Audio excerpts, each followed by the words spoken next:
هذا القرآن يهدي للتي هي أقوم ويبشر المؤمنين الذين يعملون الصالحات أن لهم أجرا كبيرا. نحمده ونصلي على رسوله الكريم، اما بعد، فاعوذ بالله من الشیطان الرجیم، بسم اللہ الرحمن الرحیم. رب اشرح لي صدری ویسر لي امری واحلل عقدۃ من لسانی یفقهوا قولی ربی زدنی علما. اللهم انی اسألک علما نافعا ورزقا طیبا وعملا متقبلا. اے اللہ، میں تجھ سے نفع بخش علم، پاکیزہ رزق اور قبول ہونے والے عمل کا سوال کرتا ہوں. گویا علم کی بھی بہت سی قسمیں ہیں. دیکھنے کی ضرورت ہے کہ جو ہم علم حاصل کر رہے ہیں اس کا نفع کتنا ہم تک پہنچتا ہے یا معاشرے کے لیے وہ کتنا نفع مند ہے. اسی طرح رزق میں پاکیزہ رزق کا سوال کرنا اور قبول ہونے والے عمل کا سوال کرنا بہت اہم چیزیں ہیں. گویا کہ ہمیں اپنے اعمال پر بھی نظر رکھنی چاہیے کہ وہ قبولیت کو پانے والے ہیں یا نہیں. رسول اللہ صلی اللہ علیہ وسلم کے معاملات اور معمولات کو دیکھا جائے تو آپ اپنے اخلاق میں بہت ہی عمدہ تھے. آپ بہت ہی بہادر اور نڈر تھے. مشکلات اور مصائب میں صبر کرنے والے تھے، کیونکہ جو شخص بہادر ہوتا ہے وہ چھوٹی چھوٹی بات پر پینک نہیں ہو جاتا. اسی طرح آپ ہلکی پھلکی جو مخالفتیں تھیں اور پھر حتیٰ کہ وہ اتنی بڑھ گئی تھیں کہ آپ کی جان کی دشمنی تک آ گئی تھیں، پھر ہجرتوں تک آ گئی تھیں، اس کے باوجود آپ نے مشکلات اور مصائب کا مقابلہ صبر سے کیا، حوصلے سے کیا، اللہ سبحانہ وتعالیٰ کی رضا کو مقدم رکھا، دین اسلام کو اپنی ترجیح بنایا. تو آپ دیکھیں کہ آخرکار فتح اللہ تعالیٰ نے آپ کے ہاتھ پر رکھی. تو گویا سنت یہ ہے کہ جب مشکل یا مصائب آ جائیں تو صبر کا دامن ہاتھ سے نہ چھوڑا جائے اور کوئی ایسا کام نہ کیا جائے کہ جو انسان کے اجر کو ضائع کرے. اسی طرح باپردہ کماری لڑکی سے بھی زیادہ حیادار ہوا کرتے تھے، کیونکہ آپ کے الفاظ میں، انداز میں، لباس میں، ڈیلنگ میں، ہر چیز میں حیا پائی جاتی تھی. جیسا کہ ہم نے دیکھا تھا کہ آپ کو اگر کوئی بات ناگوار لگتی تھی تو آپ زبان سے نازیبا الفاظ کے اظہار نہیں کرتے تھے، بلکہ آپ کے چہرے کی سرخی سے پتہ چل جاتا تھا. جو آپ کو دیکھتا مروب ہو جاتا، لیکن جیسے جیسے آشنا ہوتا جاتا آپ سے محبت کرنے لگتا تھا. یعنی دور سے ایک روب لگتا تھا، لیکن جو قریب والے لوگ ہوتے تھے وہ آپ کو دیکھتے تھے کہ آپ نہایت ہمبلی اپنے ساتھیوں کے ساتھ محبت سے پیش آتے تھے. ہند بن ابی حالہ کہتے ہیں کہ آپ صلی اللہ علیہ وسلم نرم خو تھے، سخت مزاج نہیں تھے. دنیا اور اس کی چیزیں غصہ آپ کو نہیں دلاتی تھیں. ہاں، اگر کوئی حق کی مخالفت کرتا تو غصہ کرتے اور حق کی حمایت کرتے، لیکن ذاتی معاملے میں نہ کبھی آپ نے غصہ کیا تھا نہ کبھی انتقام لیا تھا. یہ ہے وہ بیلنس کہ ہر جب انسان اپنے آپ کو دیکھے تو وہ دیکھے میرا غصہ کس بات پر ہے یا میرا انتقام کس چیز کے اوپر ہے. مجھے میری جو یہ فیلنگ ہوتی ہے کہ مجھے ایک دم میں فلیئر اپ ہو جاتی ہوں، وہ دین ہے یا دنیا ہے؟ اگر وہ دنیا کے لیے ہوتا ہے تو پھر یہ اپنے اندر کے تکبر ہے یا اپنی ذات کی جو اہمیت ہے انسان کے اندر جتنی زیادہ ہوتی چلی جاتی ہے، اسے ہر چھوٹی بڑی بات بہت ڈسٹرب کرنے لگتی ہے، ہر بات اسے مائنڈ کرنے لگتا ہے. اسی طرح سے ہر بات کا ریئیکشن شو کرنا سمجھتا ہے کہ میرا حق ہے، کیونکہ وہ اپنے آپ کو سمجھتا ہے کہ میں اس سے بہت بالا ہوں کہ مجھے کچھ کہا جائے، مجھے نصیحت کی جائے یا میرے پر اعتراض کیا جائے یا میرے بارے میں کوئی ایسی بات کرے. تو یہ جتنا میں اور میرا بڑھتا چلا جاتا ہے نفس کے اندر، اتنی ہی زیادہ انسان کے اندر عاجزی کم ہوتی چلی جاتی ہے. اب آپ یہاں دیکھیں کہ اپنی سنت جو ہمیں اپنانی ہے وہ کیا ہے کہ دین کی کوئی بات ہوتی تھی تو آپ کے اندر، آپ اس کے حق کی مخالفت کوئی کرتا تھا تو آپ اس کے اوپر غصہ کرتے یا اظہار کرتے تھے، اصلاح کرتے تھے، لیکن اپنی ذات کے لیے نہیں. تو اپنی ذات کو جتنا عاجزی میں لے کر آئیں گے اتنے غصے کم ہوتے جائیں گے. اسی طرح توریت میں یہ بات آتی ہے کہ آپ صلی اللہ علیہ وسلم نہ تو سخت کلام تھے، نہ سنگ دل تھے اور نہ بازاروں میں شور کرنے والے تھے. گویا کہ آپ کا جو اخلاق تھا وہ ہر جگہ پہ اچھا تھا. کیونکہ آپ دیکھیں کہ آج کل کے اکثر چیزیں جو ہیں، بازاروں کو دیکھ لیں آپ اور جگہوں پہ دیکھ لیں، شور ہنگامہ، نعرہ بازی اور تو تکار ایک دوسرے کو کرنا، یعنی اپنے جو اظہار ہے جذبات کا وہ بہت برے طریقے سے کیا جاتا ہے. تو آپ صلی اللہ علیہ وسلم بازاروں میں بھی جھگڑا کرنے والے، شور کرنے والے، بحث مباحثہ کرنے والے یا آپ اس طرح کے سخت بات کرنے والے یا سنگ دل آپ نہیں تھے. تو گویا زبان کا سخت ہونا، سخت کلام ہونا یا دل کا سخت ہونا یا بات بات پر کوئی ایسا اظہار کرنا شروع کر دینا. جیسے کچھ لوگ ہوتے ہیں وہ بات بات پہ بہت چیختے ہیں، بہت اظہار کریں گے کہ مجھے اتنا برا لگا ہے، میرے ساتھ یہ ہو گیا، یعنی جس کو کہتے ہیں نا رائی کا پہاڑ بنا لیتے ہیں. تو یہ والی عادت جو ہے یہ نبی صلی اللہ علیہ وسلم کی عادت نہیں تھی، لہٰذا سنت کے طور پر اپنی عادات کو بدلنے کی ضرورت ہے. خاص طور پہ جس کے دل میں نرمی ہوتی ہے اس کے کلام میں بھی کسی حد تک نرمی ہوتی ہے، اس کے معاملات اور ڈیلنگ کے اندر بھی نرمی ہوتی ہے. تو جو شخص دل کا سخت ہے اس کی سختی باہر بھی نظر آ رہی ہوتی ہے. اور اللہ سبحانہ وتعالیٰ کے نزدیک وہ شخص ہے جو نرم دل ہے، اور جو سخت دل ہے وہ اللہ سے دور ہے. لہٰذا اگر سختی ہے اپنے اندر کسی بھی طرح سے، اور انسان کو خود پتہ چل جاتا ہے، کیونکہ بعض شخص ہوتے ہیں وہ بولتے ایسے ہیں کہ ان کا لہجہ بہت سخت ہوتا ہے، بات تو ٹھیک کر رہے ہوتے ہیں لیکن سخت لہجے میں کرتے ہیں، تذلیل کر کے بات کرتے ہیں دوسرے کی. تو یہ چیز جو ہے اگر ہے اندر تو اسے کوشش کرے، اور کوشش کے باوجود نہیں جاتا ہے تو اللہ تعالیٰ سے خاص طور پہ دعا کریں کہ اللہ مجھے حسن اخلاق عطا فرما، اسوہ حسنہ عطا فرما، اور مجھے سیرت نبوی عطا فرما. آغاز کرتے ہیں. پارہ نمبر 25 ہے الیہ یرد. إليه يرد علم الساعة وما تخرج من ثمرات من أكمامها وما تحمل من أنثى ولا تضع إلا بعلمه ويوم يناديهم أين شركائي قالوا آذناك ما منا من شهيد وضل عنهم ما كانوا يدعون من قبل وظنوا ما لهم من محيص. بسم اللہ الرحمن الرحیم. الیہ یرد علم الساعہ. اس ساعت کا علم اللہ ہی کی طرف راجع ہوتا ہے، وہی ان سارے پھلوں کو جانتا ہے جو اپنے شگوفوں میں سے نکلتے ہیں. اسی کو معلوم ہے کہ کون سی مادہ حاملہ ہوئی ہے اور کس نے بچہ جنا ہے. پھر جس روز وہ ان لوگوں کو پکارے گا کہ کہاں ہے میرے وہ شریک، یہ کہیں گے کہ ہم عرض کر چکے ہیں کہ آج ہم میں سے کوئی اس کی گواہی دینے والا نہیں ہے. اس وقت وہ سارے معبودان ان سے گم ہو جائیں گے جنہیں یہ اس سے پہلے پکارتے تھے، اور یہ لوگ سمجھ لیں گے کہ ان کے لیے اب کوئی جائے پناہ نہیں ہے. بات ہو رہی ہے کہ قیامت کی گھڑی کب آنی ہے، پھلوں پہ کب شگوفے لگنے ہیں، کتنا پھل آئے گا، مادہ کیا جنے گی، اس کے کیسے نصیب ہوں گے، اس کا عمر کتنی ہوگی، کوئی نہیں جانتا. جو پیدا کرنے والا ہے صرف اسی کو پتا ہے کہ پیدائش سے لے کر جتنے موت کے مراحل ہیں اللہ کے سوا کوئی نہیں جانتا کہ کسی کی زندگی میں کیا کیا ایونٹس آئے گے. پھر اسی طرح سے وہ سب کچھ جاننے کے باوجود بھی اپنے بندوں پر مہربان ہے کہ وہ اس کے باوجود ان کو مہلت دیتا ہے، زندگی کی مہلت دیتا ہے، عمل کی مہلت دیتا ہے، بار بار اپنی طرف رجوع کرنے کی مہلت دیتا ہے. تو لیکن یہ ایک ایسی چیز ہے کہ انسان کسی نجومی کے پاس، کسی نبی کے پاس کوئی علم نہیں ہے کہ ہم کب لوٹائے جائیں گے اور ہمارے ساتھ کیا ہوگا. انسان کبھی بھلائی کی دعا مانگتے نہیں تھکتا، اور جب کوئی آفت اس پر آ جاتی ہے تو مایوس اور دل شکستہ ہو جاتا ہے، مگر جوہیں کے سخت وقت گزر جانے کے بعد ہم اسے اپنی رحمت کا مزہ چکھاتے ہیں. یہ کہتا ہے کہ میں اسی کا مستحق ہوں اور میں نہیں سمجھتا کہ قیامت کبھی آئے گی، لیکن اگر واقعی میں اپنے رب کی طرف پلٹایا بھی گیا تو وہاں بھی مزے کروں گا. حالانکہ کفر کرنے والوں کو لازماً ہم بتا کر رہیں گے کہ وہ کیا کر کے آئے ہیں، اور انہیں ہم بڑے گندے عذاب کا مزہ چکھائیں گے. اب یہاں پر ایک ادب سکھایا جا رہا ہے کہ ایک جو انسان مومن ہے وہ بھلائی کی دعا مانگتے ہوئے نہیں تھکتا ہے، لیکن جب وہ بھلائی مل جاتی ہے تو وہ اللہ کا شکر گزار ہو جاتا ہے. لیکن جو شکوہ ہے وہ اس بات کا شکوہ ہے کہ جب انسان پر کوئی آفت آتی ہے تو وہ مایوس اور دل شکستہ ہو جاتا ہے، جیسے کہ اس کا کوئی رب ہے ہی نہیں، یعنی اب تو ہو ہی نہیں سکتا، بس اب تو بس میں گیا، بس یعنی اپنے آپ کو اس طرح سمجھتا ہے ایسے اس نے کبھی کسی سے مانگا ہی نہیں تھا.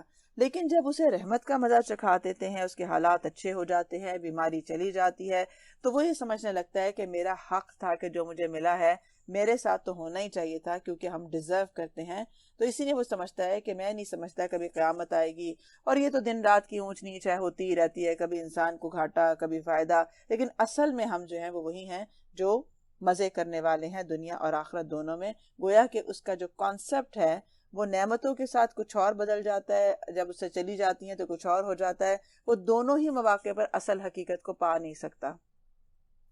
اب انسان کی فطرت یہ ہے کہ دنیا کی خیر کے حوالے سے وہ کبھی راضی ہی نہیں ہوتا ہے، یعنی جو مل جاتا ہے اس سے اگلی حرص شروع ہو جاتی ہے کہ اچھا وہ تو نہیں ہے نا، اور مزید مانگتا رہتا ہے، حتیٰ کہ آج آپ دیکھیں کہ ہم 10 سال پہلے بھی مانگ رہے تھے اور آج 10 سال بعد اللہ نے ہمیں بہت کچھ دے دیا، لیکن اس کے باوجود پھر مانگ رہے ہیں۔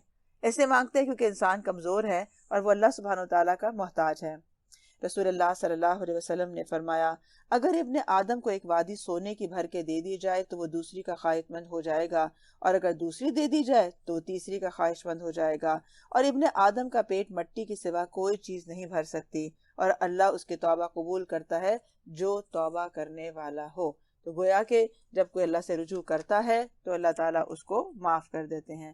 لہٰذا اپنے اپنے رویے ہم سوچیں کہ کہاں کہاں ایسا ہوا کہ جب اللہ تعالیٰ نے ہمیں نعمت دی تو ہم اکڑ گئے، پھول گئے، اس کو اپنے ساتھ ایسوسیٹ کرنے لگے یا کسی اپنے پیارے کے ساتھ کیا، اور جب کوئی ایسی بات آئی تو بس دل کہتا ہے اب نہیں ہو سکتا۔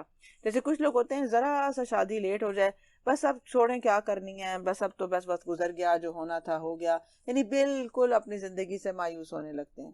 اور کہاں یہ سنت ہے کہ انبیاء علیہ السلام کو دیکھا جائے تو بڑھاپے کے اندر بالکل جب بوڑھے پھونس ہو چکے ہیں، بیوی بانجھ ہو چکی ہے، کوئی آثار نہیں ہے، اور اس وقت جب اللہ تعالیٰ ان کو دے رہے ہیں، چاہے حضرت ابراہیم علیہ السلام ہے یا حضرت زکریا علیہ السلام ہے، جب ان کو اس امید بالکل آخر میں آ کے مل رہے ہیں تو وہ کہہ رہے ہیں کہ اللہ کا ہم پہ بڑا ہی رحم اور کرم ہو گیا ہے۔ اللہ تعالیٰ کہہ رہے ہیں کہ تم پہ اللہ کی رحمت ہے۔ تو یہ جو اللہ کی رحمت ہے، ربی انی لما انزلت الی من خیر فقیر، ہم اس رحمت کے آخری سانس تک اور آخرت میں بھی امیدوار ہیں اور ہم رہیں گے۔ تو اس لیے جو خیر اللہ نازل کر دے اس پر کبھی شکوہ نہیں کرنا چاہیے کہ اب دینے کا کیا فائدہ، ساری عمر گزرنے کے بعد بڑھاپے میں اولاد مل رہی ہے، اب ہمیں کیا، اب تو سارے ہمارے شوق ہی ختم ہو گئے، یا اتنی لیٹ شادی ہو رہی ہے، اب کیا فائدہ۔ تو اللہ سبحانہ وتعالیٰ جب انسان پہ رحمت کرتا ہے تو یہ اسے پتہ ہے کہ مجھے اس کو رحمت کہاں کرنی چاہیے اور کب اور کتنی کس کے اوپر ہونی چاہیے۔ پھر اسی لیے یہ بھی یاد رکھیں کہ کچھ لوگوں کے اوپر کوئی نعمت نہ ملنا بہت بڑی رحمت ہوتی ہے۔ یہ بھی اللہ تعالیٰ کی رحمت ہے کہ اللہ تعالیٰ نے اس پہ وہ بوجھ نہیں ڈالا کہ اس کے اوپر اس کا حساب آسان رکھا۔ تو یہ ہے کہ جو کچھ ملا اس پہ شکر کرنا، اور جو چلا گیا اس پر اللہ سے رجوع کرنا۔ انسان کو جب ہم نعمت دیتے ہیں تو وہ منہ پھیرتا ہے اور اکڑ جاتا ہے، اور جب اسے کوئی آفت چھو جاتی ہے تو لمبی چوڑی دعائیں کرنے لگ جاتا ہے۔ اب ہے یہ رویہ کہ لمبی چوڑی دعائیں کب ہوتی ہیں، نمازیں کب زیادہ ہوتی ہیں، تسبیحات کب زیادہ ہو جاتی ہیں؟ جب کوئی مشکل آ جاتی ہے، اور جب وہ مشکل چلی جاتی ہے تو 5 وقت کی نماز بھی پوری نہیں ہوتی، کوئی دعا مانگنے کے لیے بچی نہیں ہوتی کیونکہ سب کچھ مل چکا ہوتا ہے۔ اے نبی صلی اللہ علیہ وسلم، ان سے کہو کبھی تم نے یہ بھی سوچا کہ اگر واقعی یہ قرآن اللہ کی طرف سے ہوا اور تم اس کا انکار کرتے رہے تو اس شخص سے بڑھ کر بھٹکا ہوا اور کون ہوگا جو اس کی مخالفت میں دور تک نکل گیا ہو؟ قریب ہم ان کو اپنی نشانیاں آفاق میں بھی دکھائیں گے اور ان کے اپنے نفس میں بھی، یہاں تک کہ ان پر یہ بات کھل جائے گی کہ قرآن واقعی برحق ہے۔ کیا یہ بات کافی نہیں ہے کہ تیرا رب ہر چیز کا شاہد ہے؟ آگاہ رہو کہ یہ لوگ اپنے رب کی ملاقات میں شک رکھتے ہیں، سن رکھو کہ وہ ہر چیز پر محیط ہے۔ یعنی انسان کی زندگی میں کوئی نہ کوئی ایسا واقعہ ہوتا رہتا ہے جس پر انسان ایک دم کہہ اٹھتا ہے واقعی سچ، قرآن میں بالکل سچ لکھا ہوا ہے۔ اسی طرح آپ دیکھیں کہ جب انسان کو شعور آتا ہے وقت کے ساتھ ساتھ، عمر کے ساتھ ساتھ، حالات کے ساتھ ساتھ، تو ہم خود ہی کہتے ہیں بالکل قرآن میں صحیح لکھا ہے کہ یہ بالکل کھیل تماشے کے سوا کچھ نہیں ہے یہ ساری جو زندگی ہے۔ کیونکہ جب ہم دیکھتے ہیں اپنے بڑوں کو یا کسی ایسے شخص کو کہ اس کی بڑا سا گھر تھا، آباد تھا، اولادیں تھیں، اچانک وہ چلا گیا، اس کا گھر وائنڈ اپ ہو گیا، سب بکھر گئے، سب اپنے اپنے چلے گئے اور سب اس کا بٹوارا ہو رہا تھا، تو انسان کہتا ہے قرآن بالکل سچ کہتا ہے کہ یہ کھیل تماشے کے سوا کچھ نہیں ہے اور بہت جلد یہ کھیل ختم ہونے والا ہے۔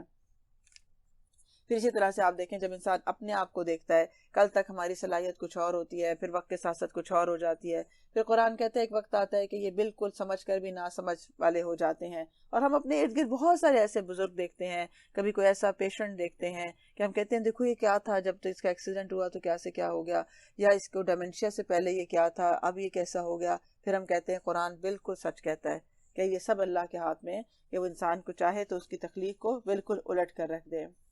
سورۃ الشورى۔ بسم اللہ الرحمن الرحیم۔ حامیم عین سین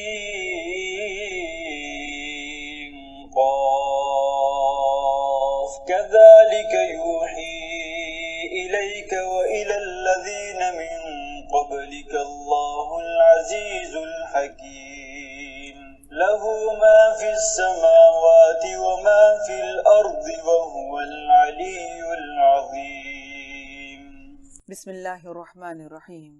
حا میم عین سین قاف. اسی طرح اللہ غالب و حکیم تمہاری طرف اور تم سے پہلے گزرے ہوئے رسولوں کی طرف وحی کرتا رہا ہے. آسمانوں اور زمین میں جو کچھ بھی ہے اسی کا ہے اور وہ برتر اور عظیم ہے. قریب ہے کہ آسمان اوپر سے پھٹ پڑیں، فرشتے اپنے رب کی حمد کے ساتھ اس کی تسبیح کر رہے ہیں اور زمین والوں کے حق میں درگزر کی درخواستیں کیے چلے جاتے ہیں. آگاہ رہو کہ حقیقت میں اللہ غفور الرحیم ہے. یہاں پر بات آ رہی ہے کہ اللہ سبحانہ و تعالیٰ غالب ہے، حکمت والا ہے، رسولوں کو وحی کرتا ہے اور ہر چیز پر قادر ہے. اور آسمان پھٹ جائیں لوگوں کی گستاخی کے اوپر، لوگوں کے عقائد کے اوپر، پھر اسی طرح ان کے شرک کے اوپر، ان کی نافرمانیوں کے اوپر، لیکن کیا ہے کہ فرشتے اپنے رب کی حمد کی تسبیح کرتے ہیں اور ساتھ زمین والوں کے لیے درگزر کی کہ معافی کی درخواست کرتے رہتے ہیں. کتنا کرم ہے اللہ تعالیٰ کا کہ فرشتے اس کام پر لگے ہوئے ہیں کہ ان کو کوئی عذاب نہ پہنچ جائے کہیں. آگاہ رہو کہ حقیقت میں اللہ غفور الرحیم ہے، کہ اللہ تعالیٰ ان کی جو سفارش ہے، ان کی جو دعا ہے وہ ہمارے حق میں قبول فرماتا ہے اور ہم سے درگزر کر دیتا ہے. جن لوگوں نے اس کو چھوڑ کر اپنے کچھ دوسرے سرپرست بنا رکھے ہیں، اللہ ہی ان پر نگہبان ہے، تم ان کے حوالدار نہیں ہو. ہاں اسی طرح اے نبی صلی اللہ علیہ وسلم، یہ قرآن عربی ہم نے تمہارے طرف وحی کیا ہے تاکہ تم بستیوں کے مرکز شہر مکہ اور اس کے گرد و پیش رہنے والوں کو خبردار کر دو اور جمع ہونے کے دن سے ڈرا دو جس کے آنے میں کوئی شک نہیں ہے. ایک گروہ کو جنت میں جانا ہے اور دوسرے گروہ کو دوزخ میں جانا ہے، تیسری کوئی جگہ نہیں ہے. یہ جو ماڈریٹ اسلام ہے اس کی کوئی جگہ نہیں ہے. اور اسی طرح کہا گیا کہ مکہ، کیونکہ مکہ دنیا کا سینٹر ہے اور اس کے ارد گرد جتنی دنیا ہے، اس کتاب کا مقصد یہ ہے کہ ان سب تک پہنچا دیا جائے. اب کون پہنچائے؟ نبی تو نہیں ہے اس وقت، تو یہ اس امت کی ذمہ داری ہے کہ جو کچھ پیغام ان تک پہنچا ہے وہ دنیا کے ہر خطے میں پہنچائے. اس سے اگر ہر شخص قرآن پڑھا ہو، ہر شخص کو قرآن کی آیات پتہ ہوں، احکامات پتہ ہوں، دنیا میں جتنے ہیں مسلمان ہیں سب کے اندر عمل ہو، آپ دیکھیں وہ جہاں جہاں رہتے ہیں وہ کیسے ابلاغ دین کا ذریعہ بن سکتے ہیں، وہ کیسے وہاں کے رہنے والوں کے لیے دین کا راستہ کھول سکتے ہیں. اگر اللہ چاہتا تو ان سب کو ایک ہی امت بنا دیتا، مگر وہ جسے چاہتا ہے اپنی رحمت میں داخل کر دیتا ہے. اور ظالموں کا نہ کوئی ولی ہے نہ مددگار ہے. کیا یہ ایسے نادان ہے کہ انہوں نے اسے چھوڑ کر دوسرے ولی بنا رکھے ہیں؟ ولی تو اللہ ہی ہے، وہی مردوں کو زندہ کرتا اور وہ ہر چیز پر قادر ہے. تمہارے درمیان جس معاملے میں بھی اختلاف ہو اس کا فیصلہ کرنا اللہ کا کام ہے اور وہی اللہ میرا رب ہے، اسی پر میں نے بھروسہ کیا ہے اور اسی کی طرف میں رجوع کرتا ہوں. اب یہ کتنا خوبصورت جملہ ہے، ہائی لائٹ کر لیجئے کہ ہمارے درمیان جتنے بھی اختلافات ہیں، چاہے وہ گھریلو اختلافات ہیں، دینی اختلافات ہیں، اپنے ذاتی اختلافات ہیں، کچھ بھی ہیں، تو اختلافات کے باوجود اتحاد میں رہنا جو ہے یہ اصل ایمان ہے. کیونکہ آپ دیکھیں صحابہ کرام کے اندر اختلاف رائے ہوتا تھا لیکن دل نہیں پھٹ جاتے تھے، دلوں میں ایک دوسرے کی کدورت نہیں آ جاتی تھی. تو اصل بات کیا ہے کہ جس کو اللہ سے معاملہ کا فیصلہ لینا ہو اس کی جو رنجش ہے بہت جلدی ختم ہو جاتی ہے. اگر دو لوگوں میں اختلاف ہو گیا اور ایک شخص کہتا ہے قرآن میں یہ لکھا ہوا ہے کہ ایسے کرو، اور وہ کہتا ہے اچھا قرآن میں لکھا ہے چلو ٹھیک ہے ہم ویسے کر لیتے ہیں، تو پھر اختلاف رہ جائے گا، کوئی جھگڑا رہ جائے گا کسی کے لیے. تو اصل بات یہ ہے کہ جب تک ہم اس کو حکم نہیں مانیں گے قرآن اور حدیث کو اپنی زندگی کے اندر، تو اختلافات کا فیصلہ ہو ہی نہیں سکتا کہ کون صحیح ہے اور کون غلط ہے. تو اسی یہ دیکھنے کی ضرورت ہے کہ اپنی رائے ضرور دیں لیکن آپ فیصلہ وہ لیں کہ جو قرآن و سنت کے اندر آتا ہے. تو اسی لیے کہا کہ میں نے اس سے بھروسہ کیا اور اسی کی طرف میں رجوع بھی کرتا ہوں. آسمان و زمین کا بنانے والا جس سے تمہاری اپنی جنس سے تمہارے لیے جوڑے پیدا کیے اور اسی طرح جانوروں میں بھی انہی کے ہم جس جوڑے بنائے اور اس طریقے سے وہ تمہاری نسلیں پھیلاتا ہے. کائنات کی کوئی چیز اس کے مشابہ نہیں ہے، وہ سب کچھ سننے اور دیکھنے والا ہے. آسمان و زمین کے خزانوں کی کنجیاں اسی کے پاس ہیں، جسے چاہتا ہے کھلا رزق دیتا ہے اور جسے چاہتا ہے نپا تلا دیتا ہے، اسے ہر چیز کا علم ہے. بہت عمدہ بات ہائی لائٹ کر لیں کہ اللہ سبحانہ وتعالیٰ جو ہے زمین و آسمان کے خزانوں کی چابیاں اس کے پاس ہے، کنجیاں اس کے پاس ہیں. اللہ سبحانہ وتعالیٰ فرماتے ہیں کہ اے میرے بندو تم سب گمراہ ہو سوائے اس کے جسے میں ہدایت دوں، بس تم مجھ سے ہدایت مانگو میں تمہیں دوں گا. اے بندو تم سب بھوکے ہو سوائے اس کے جس کو میں کھلاؤں، تو تم مجھ سے کھانا مانگو میں تمہیں کھلاؤں گا. اے میرے بندو، اگر تمہارے اولین اور آخرین جن اور انس ایک ساتھ چٹیل میدان میں کھڑے ہو کر مجھ سے مانگنے لگیں اور میں ہر ایک کو جو وہ مجھ سے مانگے عطا کر دوں، تو پھر بھی میرے خزانے میں کوئی کمی نہیں ہوگی مگر جتنی سمندر میں سوئی ڈال کر نکالنے سے پانی میں کمی ہوتی ہے۔ تو گویا اللہ سبحانہ وتعالیٰ کے ہاں جتنے خزانے ہیں وہ اس میں کوئی کمی نہیں ہے۔ اس لیے جب دعا مانگی جائے تو اللہ کی قدرت اور اس کے خزانوں پر نظر رکھتے ہوئے مانگا جائے، نہ کہ اپنی حیثیت یا اپنے وسائل یا اپنی قدرت کو دیکھتے ہوئے کہ اچھا کیا میں ہو سکتا ہے کیا نہیں ہو سکتا۔ لہٰذا جب بھی مانگے اس کے خزانوں سے مانگے تو آپ دیکھیں گے کہ آپ کی لوگوں سے جو امیدیں ہیں وہ کم ہونا شروع ہو جائیں گی، کیونکہ جس کے پاس ہے ہی کچھ نہیں تو ہم اس سے کیا مانگ رہے ہیں؟ لوگوں سے جا کے شکوے کرتے ہیں، لوگوں سے امیدیں لگاتے ہیں کہ مشکل میں فلاں کام آ جائے گا، وہ آ جائے گا۔ کوئی کسی کے کام آ سکتا ہی نہیں ہے جب تک اللہ کا اذن نہ ہو جائے۔ کوئی کسی کے کام نہیں آ سکتا کیونکہ ہر کوئی محتاج ہے اللہ تعالیٰ کا۔ تو کیوں نہ اس سے مانگے جس کے خزانے ہیں، پھر اس کا کام ہے کہ وہ کس کو ہمارے لیے مسخر کر دیتا ہے اور وہ شخص جو ہے ہمارے لیے مدد کے لیے آگے بڑھتا ہے۔ یہ عقیدہ پختہ کرنے کی بہت ضرورت ہے۔ ہماری زندگی کے آدھے سے زیادہ شکوے اسی بات پر ہوتے ہیں، فلاں نے میرے اس وقت کام نہیں آیا، فلاں نے کام میری سفارش کر سکتا تھا، میری سفارش نہیں کی، میرے بیٹے کو لگوا سکتا تھا نوکری پہ، اس کو لگوایا نہیں ہے۔ تو وجہ کیا ہے؟ کیونکہ جب تک اللہ کا اذن نہیں ہوگا تو کیسے ہو سکتا ہے؟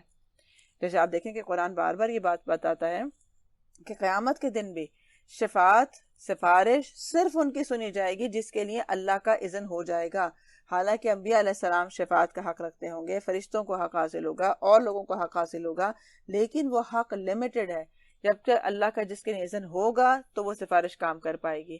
بالکل اسی طرح دنیا میں بھی ہے کہ جس کے لیے اللہ تعالیٰ کے اذن ہو جاتا ہے تو وہ شخص ہماری مدد کے لیے آگے بڑھتا ہے۔ اسی لیے آپ دیکھیں کہ بعض دفعہ بالکل ان نون کوئی شخص ہوتا ہے جس کو آپ بالکل نہیں جانتے اور اچانک سے آپ اس کی مدد کر رہے ہوتے ہیں کسی طرح مالی طور پر، آپ کو کسی تیسرے چوتھے پانچویں سے پتہ چلا کہ جی فلاں کوئی بڑا غریب ہے، آپ کہتے ہیں اچھا جو بھی غریب ہے آپ اس کو دے دیں گے، آپ جانتے ہی نہیں اس کو کہاں سے اس کی مدد ہو رہی ہے۔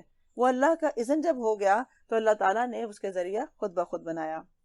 اس نے تمہارے لیے دین کا وہی طریقہ مقرر کیا ہے جس کا حکم اس نے نوح علیہ السلام کو دیا تھا، اور جسے اے محمد صلی اللہ علیہ وسلم اب تمہاری طرف ہم نے وحی کے ذریعے سے بھیجا ہے، اور جس کی ہدایت ہم ابراہیم علیہ السلام اور موسیٰ علیہ السلام، عیسیٰ علیہ السلام کو دے چکے ہیں، اس تاکید کے ساتھ کہ نماز قائم کرو اس دین کو اور اس میں متفرق نہ ہو جاؤ۔ اور یہی بات ان مشرکین کو سخت ناگوار ہوئی ہے جس کی طرف اے محمد صلی اللہ علیہ وسلم تم انہیں دعوت دے رہے ہو۔ اللہ جسے چاہتا ہے اپنا کر لیتا ہے اور اپنی طرف آنے کا راستہ اسی کو دکھاتا ہے جو اس کی طرف رجوع کرے۔ ہائی لائٹ کر لیں، اللہ کی طرف جانے کا راستہ کھلا ہے، جو چاہے چلا جائے، لیکن وہ اسے نظر آتا ہے جو وہاں جانا چاہتا ہے، جو اللہ سے رجوع کرتا ہے، جو اللہ سے جو مانگتا ہے رجوع کرنے کے لیے۔ کوئی بخشش مانگ رہا ہے، رجوع کر رہا ہے، اسے بخشش مل جاتی ہے۔ کوئی ہدایت مانگ رہا ہے، ہدایت مل جاتی ہے۔ کوئی رزق مانگ رہا ہے، رزق مل جاتا ہے۔ کوئی دنیا اور آخرت دونوں مانگ رہا ہے، ربنا آتنا فی الدنیا حسنہ وفی الآخرۃ حسنہ وقنا عذاب النار، اسے دونوں مل جاتا ہے۔ تو یہ تو ہماری چوائس ہے کہ ہم کس چیز کے لیے رجوع کرتے ہیں۔ اور کتنی بد نصیبی کی بات ہے کہ اگر کوئی رجوع ہی نہیں کرتا اللہ سے، نہ نماز پڑھتا ہے، نہ دعا کرتا ہے، نہ کوئی اللہ سے امید ہے، نہ کوئی آس ہے، نہ اس کی کوئی پہچان ہے، لیکن وہ لوگوں میں زندگی گزارتا ہے اور ایک کسمہ پرسی کی زندگی گزارتا ہے، لوگوں کے آگے اپنے سوال دراز کرتا ہے۔ لوگوں میں جو تفرقہ رونما ہوا وہ اس کے بعد ہوا کہ ان کے پاس علم آ چکا تھا، اور اس بنا پر ہوا کہ وہ آپس میں ایک دوسرے پر زیادتیاں کرنا چاہتے تھے۔ اگر تیرا رب پہلے ہی یہ نہ فرما چکا ہوتا کہ ایک وقت مقرر تک فیصلہ ملتوی رکھا جائے گا تو ان کا فیصلہ چکا دیا جاتا۔ اور حقیقت یہ ہے کہ اگلوں کے بعد جو لوگ کتاب کے وارث بنائے گئے وہ اس کی طرف سے بڑے اضطراب انگیز شک میں پڑے ہوئے ہیں۔ کیوں شک ہے؟ کیونکہ پڑھتے نہیں ہیں خود سے، پھر اسی طرح دل کھول کے نہیں پڑھتے۔ اس کو جب پڑھتے ہیں تو تعصبات کے ساتھ پڑھتے ہیں، شک کی نگاہ سے پڑھتے ہیں، کیونکہ یہ آ رہا ہے نا کہ جھگڑا کب ہوا؟ لوگوں کے علم آنے کے بعد جھگڑا ہوا، علم آنے کے بعد اختلاف ہوا۔ وہ کون سا اختلاف ہوتا ہے جو علم آنے کے بعد آئے؟ تاکہ وہ ایک دوسرے پر جب زیادتیاں کرنا چاہتے تھے، اپنی بڑائی بیان کرنا چاہتے تھے، ہماری جماعت، ہمارا امام، جب یہ جنگ شروع ہو جاتی ہے تو تب جا کے اختلاف آتے ہیں۔ ورنہ آپ دیکھیں کہ اللہ اور اس کے رسول کی بات جو ایک ہے وہ سب کے لیے ایک ہے اگر یہ تعصبات نکال دیے جائیں۔ چونکہ یہ حالت پیدا ہو چکی ہے، اس لیے اے محمد صلی اللہ علیہ وسلم اب تم اسی دین کی طرف دعوت دو جس طرح تمہیں حکم دیا گیا ہے، اس پر مضبوطی کے ساتھ قائم ہو جاؤ اور ان لوگوں کی خواہشات کا اتباع نہ کرو، اور ان سے کہہ دو کہ اللہ نے جو کتاب بھی نازل کی ہے میں اس پر ایمان لایا۔ مجھے تو حکم دیا گیا ہے کہ میں تیرے درمیان انصاف کروں۔ اللہ ہی ہمارا رب بھی ہے اور تمہارا رب بھی ہے، ہمارے اعمال ہمارے لیے اور تمہارے اعمال تمہارے لیے ہیں، ہمارے اور تمہارے درمیان اب کوئی جھگڑا نہیں ہے۔ اللہ ایک روز ہم سب کو جمع کرے گا اور اسی کی طرف سب کو جانا ہوگا، کیونکہ جو دینی اختلافات ہوتے ہیں وہ کوئی ذاتی اختلافات نہیں ہوتے کہ ہم کہیں کہ اچھا ہم چکا لیں گے، بلکہ یہ ایسی چیز ہے کہ جس کا فیصلہ کتاب، اللہ کی کتاب ہی کرنے والی ہے، یا قیامت کے دن پھر ہوگا، کیونکہ جب یہاں پر کوئی جھگڑے سے باز نہیں آتا ہے۔ تو اللہ کی دعوت پر لبیک کہے جانے کے بعد جو لوگ لبیک کہنے والوں سے اللہ کے دین کے معاملے میں جھگڑا کرتے ہیں، ان کی حجت بازی ان کے رب کے نزدیک بالکل باطل ہے، اور ان پر اس کا غضب ہے اور اس کے لیے سخت عذاب ہے۔ گویا دین میں حجت بازیاں کرنا، بحثیں کرنا، جھگڑے کرنا، کسی کو لیٹ ڈاؤن کرنے کے لیے سوال کرنا اور کثرت سوال کر کر کے اس کو عاجز کرنے کی کوشش کرنا، یہ سب قابل مواخذہ چیزیں ہیں۔ کیونکہ کچھ لوگوں کی عادت ہوتی ہے، جہاں وہ دینداروں کو دیکھیں گے نا تو ایک مذاق سا اڑانے کے لیے، ایک طنز سا کرنے کے لیے کوئی ایسا ٹاپک نکالیں گے، اچھا آپ سنائیں آپ کیا کہتے ہیں اس بارے میں۔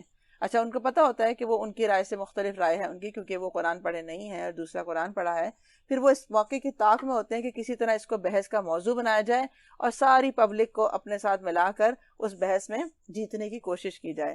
تو یہ چیز جو ہے، یہ ان کے سارے جو اختلافات ہیں، جو حجت بازیاں ہیں، وہ باطل ہیں، کیونکہ مقصد سیکھنا نہیں ہے۔ تو آپ پھر اس کے بعد تو جتنی مرضی آپ بحث کر لیں۔ اس لیے قرآن اور حدیث کو بحث کے لیے استعمال کرنا جو ہے اس کی بے ادبی میں شامل ہوتا ہے، لہٰذا اگر آپ کو لگے کہ کوئی شخص صرف اس وجہ سے سوال کر رہا ہے تو اس سے اوائڈ کیا جائے، اس سے کوئی جواب نہ دیا جائے۔ وہ اللہ ہی ہے جس نے حق کے ساتھ یہ کتاب اور میزان نازل کی ہے، اور تمہیں کیا خبر شاید کہ فیصلے کی گھڑی قریب ہی آ لگی ہو۔ جو لوگ اس کے آنے پر ایمان نہیں رکھتے وہ تو اس کے لیے جلدی مچاتے ہیں، مگر جو اس پر ایمان رکھتے ہیں وہ اس سے ڈرتے ہیں اور جانتے ہیں کہ یقیناً وہ آنے والی ہے۔ خوب سن لو کہ جو لوگ اس گھڑی کے آنے میں شک ڈالنے والی بحثیں کرتے ہیں وہ گمراہی میں بہت دور نکل گئے ہیں۔ ہائی لائٹ، ایسی بات بھی نہیں کرنی چاہیے جس سے دوسرے کو شک آ جائے۔ مثلاً یہ کہ اسلام میں کوئی اتنی سختی نہیں ہے، یہ جو ہے کہ اگر ہم کوئی عمل کر رہے ہیں تو کوئی بات نہیں، اللہ غفور الرحیم ہے، اور پتہ نہیں اب ادھر کیا ہوگا، دیکھا جائے گا، ہمیں کیا پتا کیا آخرت میں کیا ہوگا۔ تو یہ کیا ہے، شک میں ڈالنے والی بات ہے، گویا کہ اسے ہلکا کرنے والی بات ہے کہ جیسے کہ آپ کر لیں جو کر رہے ہیں، کوئی اتنا مسئلہ اتنا بڑا نہیں ہے۔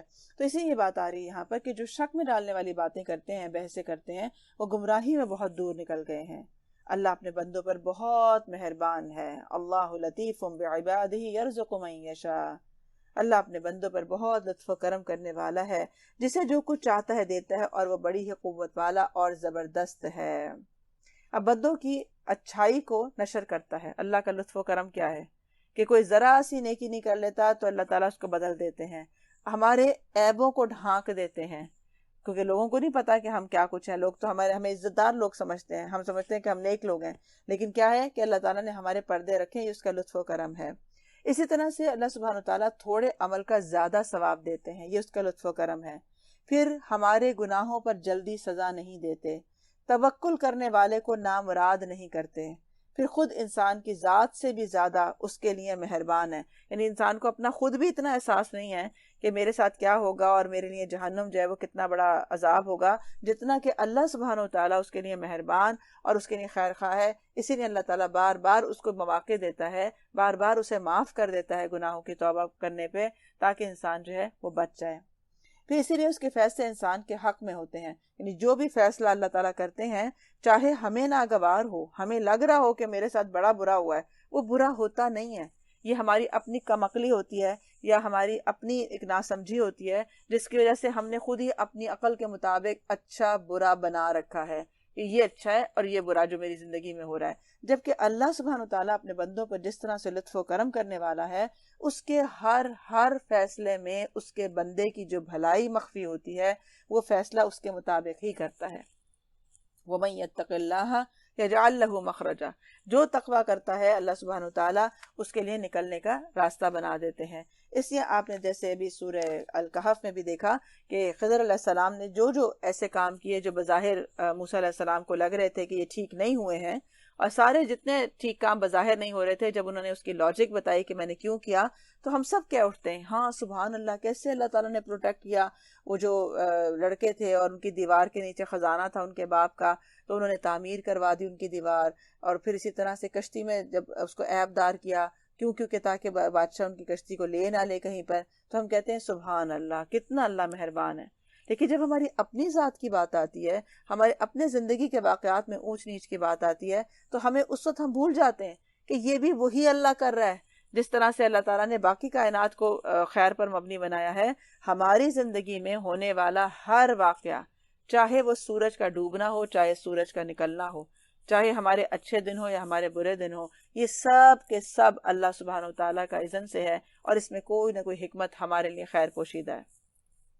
جو کوئی آخرت کی کھیتی چاہتا ہے تو اس کھیتی کو ہم بڑھا دیتے ہیں، اور جو دنیا کی کھیتی چاہتا ہے اسے دنیا ہی میں سے دے دیتے ہیں، مگر آخرت میں اس کا کوئی حصہ نہیں ہوگا۔ اس لیے مومن کو یہ واضح بتایا گیا کہ جب بھی کوئی مانگی جائے چیز تو دنیا اور آخرت دونوں کی بھلائی مانگی جائے، کیونکہ اللہ کے پاس دنیا اور آخرت دونوں کے لیے خزانے بھرے ہوئے ہیں، تو کیوں نہ دونوں مانگے جائیں۔ جیسے مثلا آپ مانگتے ہیں کہ اللہ تعالیٰ میرے بچوں کے نصیب اچھے کر دے، تو آپ کہیں اللہ دنیا اور آخرت دونوں میں میرے بچوں کے نصیب اچھے کر دے۔ اگر آپ کہتے ہیں کہ اللہ ان کو رزق دے دے، حلال طیب رزق دے، تو کہیں اللہ دنیا اور آخرت دونوں میں ان کو حلال فراخ طیب رزق عطا فرما۔ یعنی دونوں چیزیں جب بھی مانگیں دونوں طرف مانگیں۔ تو اسی طرح جب کام کریں، کوئی بھی عمل کریں، تو پھر بھی وہ بھی سوچ کے کریں کہ دونوں جہان کے لیے اس کی نیت ہونی چاہیے کہ اللہ تعالیٰ مجھے اس کا اجر جو ہے وہ دونوں جہان میں عطا فرمائے۔ اور خاص طور پہ آخرت کی جو نیت کرتا ہے تو اس کی کھیتی کو اللہ تعالیٰ بڑھا دیتے ہیں، کیونکہ جب آپ آخرت کی نیت سے کوئی کام کرتے ہیں تو بظاہر آپ کو دنیا میں اس کا کوئی ریوارڈ نظر نہیں آ رہا ہوتا۔ مثلا آپ نماز پڑھ رہے ہیں، تھک رہے ہیں، نیند توڑ رہے ہیں، وضو کر رہے ہیں، زحمت اٹھا رہے ہیں، آپ کو اچانک سے تو نہیں پتہ چلتا کہ جی آپ کو 4000 روپے ملے کیونکہ آپ نے ایک نماز پڑھی تھی، تو آپ کو نظر آ جائے گا کہ جی یہ ریوارڈ تھا اس کا۔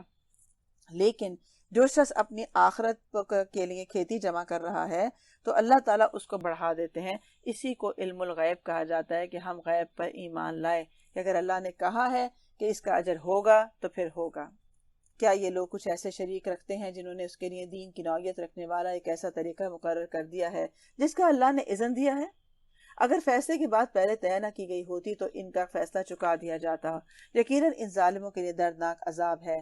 تم دیکھو گے کہ ظالم اس وقت اپنے کیے کے انجام سے ڈر رہے ہوں گے اور وہ ان پر آ کر رہے گا، بخلاف اس کے کہ جو لوگ ایمان لائے ہیں، جنہوں نے نیک عمل کیے ہیں، وہ جنت کے گلستانوں میں ہوں گے، جو کچھ بھی وہ چاہیں گے اپنے رب کے ہاں پائیں گے، اور یہی بڑا فضل ہے۔ یہ ہے وہ چیز جس کی خوشخبری اللہ اپنے ان بندوں کو دیتا ہے جنہوں نے مان لیا اور نیک عمل کیے ہیں۔ ہائی لائٹ کر لیں کہ جنت کے باغوں کی جو خوشخبریاں ہیں وہ ان کے لیے ہیں جو اللہ کی بات مان لیں اور پھر اس کے مطابق زندگی گزارتے ہوں۔ کیوں؟ اس یقین پر کہ جو اللہ نے ہمارے لیے کہا ہے بالکل ٹھیک کہا ہے۔ اگر ہمارے لیے اس وقت سونا بہتر نہیں ہے، ہمیں اٹھ جانا چاہیے، نماز پڑھنی چاہیے، تو یہ بالکل صحیح ٹائم ہے کہ اللہ تعالیٰ نے ہمارے لیے خیر کا وقت لکھا ہے کہ ہمیں اٹھ جانا چاہیے۔ یا اس طرح کی زندگی کی چھوٹی چھوٹی جو ڈیٹیلز ہوتی ہیں ہماری، جو عام ڈیلی لائف جسے ہم کہتے ہیں، تو اس ڈیلی لائف کے اندر آپ دیکھیں کہ ہر تھوڑی دیر کے بعد ایک بریک آتی ہے جس میں آتا ہے کہ حی علی الصلاۃ حی علی الفلاح، آ جائیں آپ پہلے ادھر آ جائیں، ادھر آ جائیں، آپ پہلے فلاح سمیٹ لیں آ کے ادھر سے، اور پھر آپ اگلا جب پھر دوبارہ ہم دنیا کے کاموں میں لگتے ہیں تھوڑے سے اسپین کے لیے، پھر ہم اس میں کوئی نہ کوئی گڑبڑ کر دیتے ہیں، کچھ ہم سے اونچ نیچ ہو جاتی ہے، اپنے لیے نامہ اعمال میں کچھ لکھوا لیتے ہیں، غلط ہو جاتا ہے، غیبت ہو جاتی ہے، پھر ایک صدا آتی ہے حی علی الصلاۃ حی علی الفلاح، آ جاؤ نماز کی طرف آ جاؤ، پھر فلاح کی طرف آ جاؤ۔ تو یہ اللہ کی ہم پر مہربانی ہے کہ وہ ہمیں بار بار اپنی طرف بلاتا ہے، پھر ہم اس سے وہی استغفار کرتے ہیں، پھر ہم اس سے یہی کہتے ہیں یا اللہ ہمیں سیدھے رستے پہ چلا دے، ہمیں انعمت علیہم بنا دے، پھر ہم اپنے کاموں میں مگن ہوتے ہیں۔ تو گویا یہ جو زندگی ہے یہ ڈیلی روٹین کے اندر جو نیکی کا کام ہے وہ کرنے کا نام ہے۔ یہ صرف نماز پڑھنے کا نام نہیں ہے، یا صرف رمضان میں اپنے آپ کو شیڈیول کرنے کا نام نہیں ہے، بلکہ زندگی کے ہر لمحے میں دیکھیں کہ میرا ایمان بڑھ رہا ہے یا کم ہو رہا ہے۔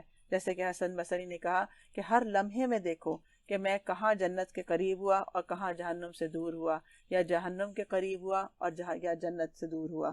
یعنی ہر لمحے میں انسان اپنے قول اپنے فعل سے دیکھے کہ ابھی جو میں نے حرکت کی ہے اس سے میں جنت کے قریب ہوں گا یا جہنم کے قریب ہوں گا، وہ خود حساب لگائے اپنا۔ یہ ہے وہ چیز جس کی خوشخبری اللہ ان بندوں کو دیتا ہے جنہوں نے مان لیا اور نیک عمل کیے۔ اے نبی صلی اللہ علیہ وسلم، ان لوگوں سے کہہ دو کہ میں اس کام پر تم سے کسی اجر کا طالب نہیں ہوں، البتہ قرابت کی محبت ضرور چاہتا ہوں۔ جو کوئی بھلائی کمائے گا ہم اس کے لیے اس بھلائی میں خوبی کا اضافہ کر دیں گے، اور بے شک اللہ بڑا درگزر کرنے والا اور قدردان ہے۔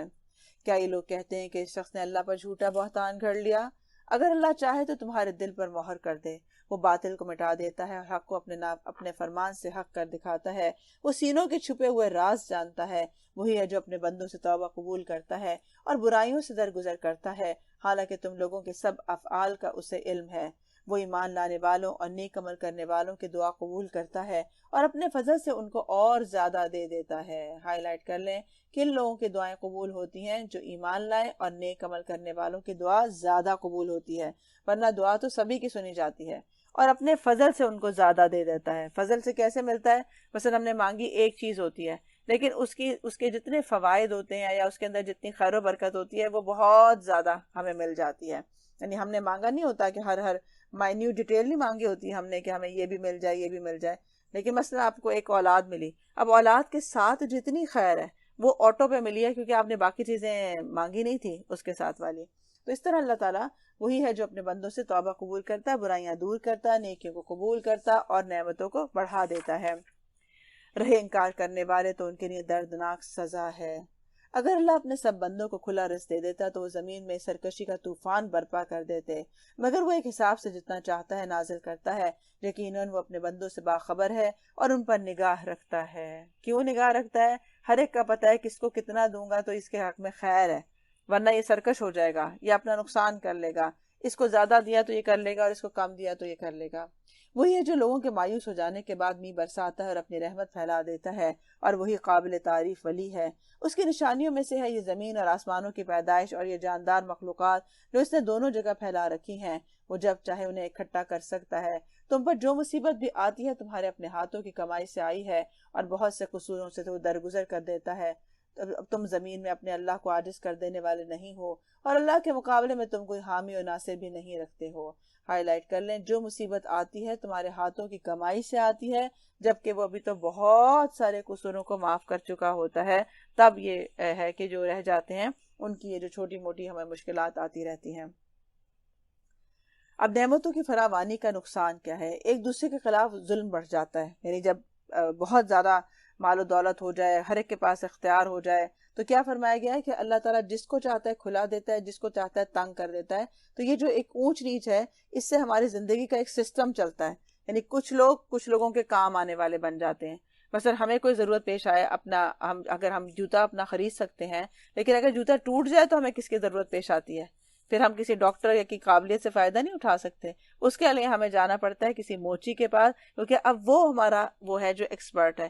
ہر انسان کی حاجت دوسرے کے ساتھ باندھ دی گئی ہے، یعنی کوئی بھی دنیا کے بڑا سے بڑا بادشاہ ایسا نہیں ہے جو اپنی حاجت کے لیے دوسرے کا محتاج نہ ہو، کسی چھوٹی چھوٹی حاجات کے لیے۔ تو اسی لیے جب ایسے انسان کے پاس زیادہ نعمتوں کی فراوانی آتی ہے تو اس کے اندر حرص بڑھتی ہے، پھر اس کے اندر اور سے اور جمع کرنے اور ناجائز املاک پر قبضہ کرنے، لڑائی جھگڑا کرنے کی نوبت آ جاتی ہے۔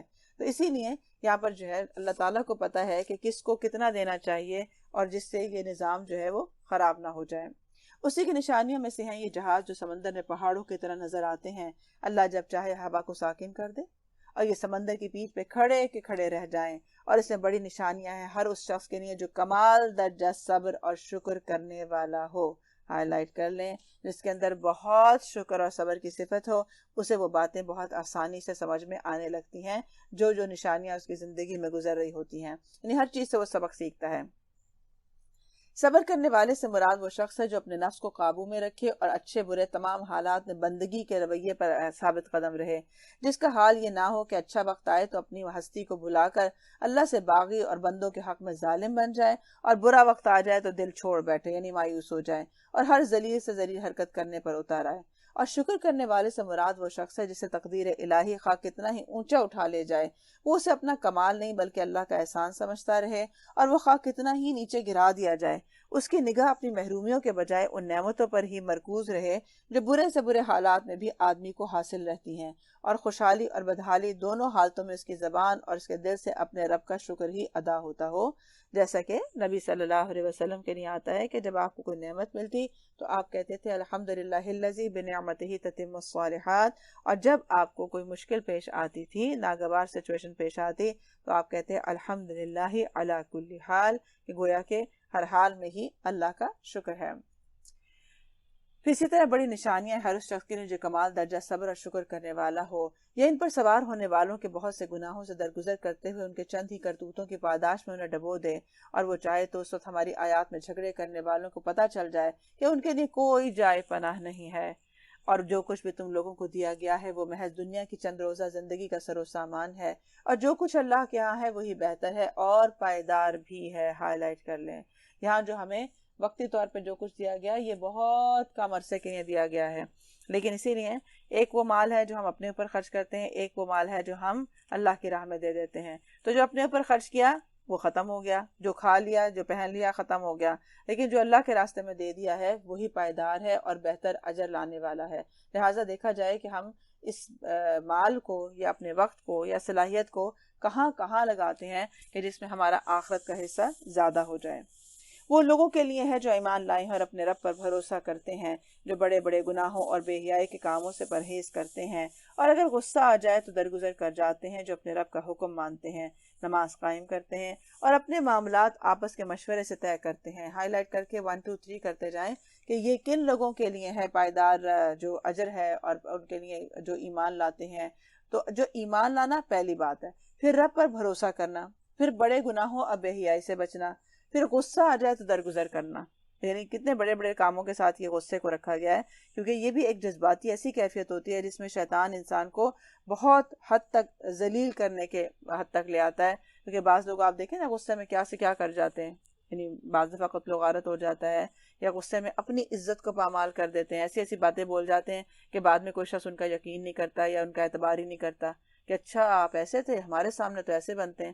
وہ چاہے بعد میں قسمیں کھاتا رہ جائے کہ میرا مطلب یہ نہیں تھا، لیکن ایسے لوگ جو ہیں جو غصہ کرتے ہیں انہیں یہ دھیان رکھنا چاہیے کہ ایمان کا تقاضا یہ ہے کہ انسان غصہ بھی آئے تب بھی درگزر کرے، اور جو اپنے رب کا حکم مانتے ہیں اور اپنے معاملات آپس کے مشورے سے طے کرتے ہیں۔ کیوں مشورہ ضروری ہے؟ کیونکہ جہاں مل کے انسان رہ رہا ہوتا ہے تو وہاں پر ایک دوسرے کے لیے گنجائش ہونا، یا ایک دوسرے کی سہولت کا خیال کرنا، یا سب کی ہی پسند کا خیال کرنا، یہ بہت اہم اعلیٰ اخلاق کی نشانی ہوتی ہے۔ کچھ لوگ ہوتے ہیں نا گھر میں بس اپنی چلاتے رہتے ہیں، جو میں نے کہہ دیا بس میں نے کہہ دیا، اور جو میں کہوں گا وہ سب کو کرنا ہوگا۔ یا اسی طرح بعض جگہ پہ ایک ہی کے شخص کی پسند کا کھانا بنتے رہتا ہے، کیونکہ ان کو پسند ہے، اور کچھ چیزیں بالکل نہیں بنتی ہیں حالانکہ باقی لوگوں کو پسند ہوتی ہیں۔ کیوں نہیں بنتی؟ کیونکہ ان کو نہیں پسند ہے، اس لیے ہمارے گھر میں یہ چیز ہی بننا بند ہو گئی ہے۔ تو یہ جو ایک رویہ ہوتا ہے یہ ایک اچھے تعلقات کو جنم نہیں دے سکتا، اور یہ جو چھوٹی چھوٹی بات میں مشورہ ہوتا ہے، مثلا آپ ایسے ہی سب سے آپ کو کرنا تو خود ہی ہوتا ہے مینجمنٹ، لیکن اس کے باوجود بچوں سے مشورہ کرنا، اپنے گھر کے معاملات کے اندر شوہر سے مشورہ کرنا، شوہر کا بھی بچوں سے مشورہ کرنا، تو یہ چیز جو ہے یہ بہت عمدہ ہمیں نظر آتی ہے، کیونکہ نبی صلی اللہ علیہ وسلم کا، صحابہ کرام کا، یا تمام انبیاء کا آپ انداز یہ دیکھیں کہ وہ ایک آپس میں مشاورت کرنے والے تھے۔ حالانکہ نبی صلی اللہ علیہ وسلم کو اللہ کی طرف سے تائید حاصل تھی، لیکن اس کے باوجود آپ صحابہ سے مشورہ کرتے اور اچھے مشوروں پر عمل بھی کیا کرتے تھے۔ کیونکہ مشورہ کرنے کا مطلب ہرگز یہ نہیں ہے کہ 100% آپ ہی کی بات مانی جائے، کیونکہ کچھ لوگ یہ بھی ایک رویہ اختیار کرتے ہیں، جب ان سے کبھی مشورہ لے لیا جائے اور باقی سب کی رائے کچھ اور بنے، مثلا 4 لوگوں نے مشورہ دیا تو ظاہری بات ہے 4 لوگوں کی بات کو دیکھا جائے گا اس میں سے کس کا وزن زیادہ ہے، یا بعض دفعہ 2 لوگوں کی رائے ملا کر ایک حل نکلتا ہے، تو کچھ لوگ اس پہ ناراض ہو جاتے ہیں کہ اگر میری بات ماننی نہیں تھی تو پوچھا کیوں تھا۔ تو یہ مطلب نہیں ہوتا مشورے کا کہ اگر آپ سے پوچھ لیا گیا اور آپ نے کوئی بات کہہ دیا تو وہ 100% مانی بھی جائے گی۔ اس میں دیکھا جائے گا کہ کس کا بہترین مشورہ جو آیا ہے، اور یہی اسپرٹ ہونی چاہیے تمام ممبرز کی کہ اگر کسی کا مان لیا گیا ہے تو اس میں اپنی کوئی حتک محسوس نہ کریں کہ اس کی بات کیوں سنی گئی اور میری کیوں نہیں سنی گئی، کیونکہ جو اس کا دل کھلا ہوگا، جو خیر کی بات کرے گا، انشاءاللہ وہ سب کے لیے خیر ہوگی۔ پھر اسی طرح سے آپ دیکھتے ہیں کہ ہم نے جو کچھ بھی رزق انہیں دیا ہے اس میں سے خرچ کرتے ہیں، اور جب ان پر زیادتی کی جاتی ہے تو اس کا مقابلہ کرتے ہیں۔ برائی کا بدلہ ویسے ہی برائی ہے، پھر جو کوئی معاف کر دے اور اصلاح کرے تو اس کا اجر اللہ کے ذمے ہے۔ یعنی برائی کا بدلہ لیا جا سکتا ہے جتنی کسی نے کی ہے، لیکن پھر بھی اگر کوئی معاف کر دیتا ہے، کسی کو بدلہ نہیں لیتا ہے، تو پھر وہ اس کا اجر جو ہے وہ اللہ کے ذمے ہوگا، جو قیامت میں دیکھ لے گا۔ لیکن کتنا اچھا سودا ہے کہ انسان یہاں پر جو ہے وہ اصلاح کرے اور دوسرے کی، اور معاف کر دے اگر کوئی کسی سے بھول چوک ہو گئی ہو۔ اس لیے کہتے رہنا چاہیے کہ اللہ تعالیٰ میرا حق اگر کسی کے ذمے ہے تو میں نے اسے معاف کیا، تو اپنی رحمت سے بھی اسے معاف کر دے۔ اللہ ظالموں کو پسند نہیں کرتا ہے۔ کیوں؟ ظالم انسان کب بن جاتا ہے؟ جب انسان اپنا بدلہ چکانے کی کوشش کرے اور کہاں پھر جذبات رکتے ہیں کہ ہم ایک کی سنائیں، پھر ایک کی 4 تو ہو ہی جاتی ہیں. تو فوراً یہ بات آ گئی کہ اللہ ظالموں کو پسند نہیں کرتا ہے. تو اسے اگر تم معاف کر دو تو اجر اللہ کے ذمہ ہے. اور جو لوگ ظلم ہونے کے بعد بدلہ لے لیں ان کو ملامت نہیں کیا جا سکتا ہے. ملامت کے مستحق تو وہ ہیں جو دوسروں پر ظلم کرتے ہیں اور زمین میں ناحق زیادتیاں کرتے رہتے ہیں. ایسے لوگوں کے لیے دردناک عذاب ہے. البتہ جو شخص صبر سے کام لے اور درگزر کرے تو یہ بڑی اولو العزمی کے کاموں میں سے ہے، جو صبر سے کام لے اور درگزر کر دے. درگزر کا مطلب وہ نہیں ہوتا جس میں آپ کہیں اچھا چلو جاؤ، چھوڑو، جانے دو، بس ٹھیک ہے. کوئی کہہ رہا ہے اچھا مجھے معاف کر دیں، چلو ٹھیک ہے بس جاؤ. اچھا یہ ایک روٹ سے انداز میں ہم پھر یہ کہتے ہیں. اور پھر اس کے بعد جتنی دفعہ زندگی میں کوئی نہ کوئی موقع آ جاتا ہے یا کوئی ذرا سی بھی اونچ نیچ ہوتی ہے، فوراً وہی بات نکال لیتے ہیں. تم نے فلاں ٹائم پہ بھی میرے ساتھ یہ کیا تھا، پھر ایسا ہوا تھا، اس کا مطلب ہے پھر آپ نے کیسا معاف کیا تھا اگر آپ دوبارہ اسی چیز کو دہراتے رہتے ہیں. تو یہ چیز درگزر کے خلاف ہے. درگزر کا مطلب ہے کہ ایسے صاف کر دینا اپنے دل دماغ سے بھی اور اپنے انداز سے بھی کہ جس میں پتہ ہی نہ چلے کہ کبھی کچھ ہوا بھی تھا. کیونکہ بعض دفعہ ایسا ہوتا ہے کہ آپ کے دل سے نہیں جاتی وہ بات، لیکن اپنی زبان پہ وہ بات نہ لائی جائے. اور جب اگر دل میں کبھی تنگی دوبارہ محسوس بھی ہو تو اس پہ استغفار پڑھی جائے اور دعا یہ کی جائے، اللہ تعالیٰ اللہم الف بین قلوبنا واصلح ذات بیننا. اب جس کو اللہ ہی گمراہی میں پھینک دے تو اس کا کوئی سنبھالنے والا اللہ کے بعد نہیں ہے. تم دیکھو گے کہ ظالم جب عذاب دیکھیں گے تو کہیں گے کہ اب پلٹنے کی بھی کوئی سبیل ہے. اور تم دیکھو گے کہ جہنم کے سامنے جب لائے جائیں گے تو ذلت کے مارے جھکے جا رہے ہوں گے اور اس کو نظر بچا بچا کر کنکھیوں سے دیکھیں گے.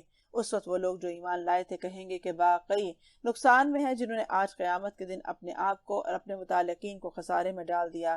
خبردار رہو کہ ظالم لوگ مستقل عذاب میں ہوں گے اور ان کے کوئی حامی و سرپرست نہیں ہوں گے جو اللہ کے مقابلے میں ان کی مدد کو آئیں. جسے اللہ گمراہی میں پھینک دے اس کے لیے کوئی بچاؤ کی سبیل نہیں ہے.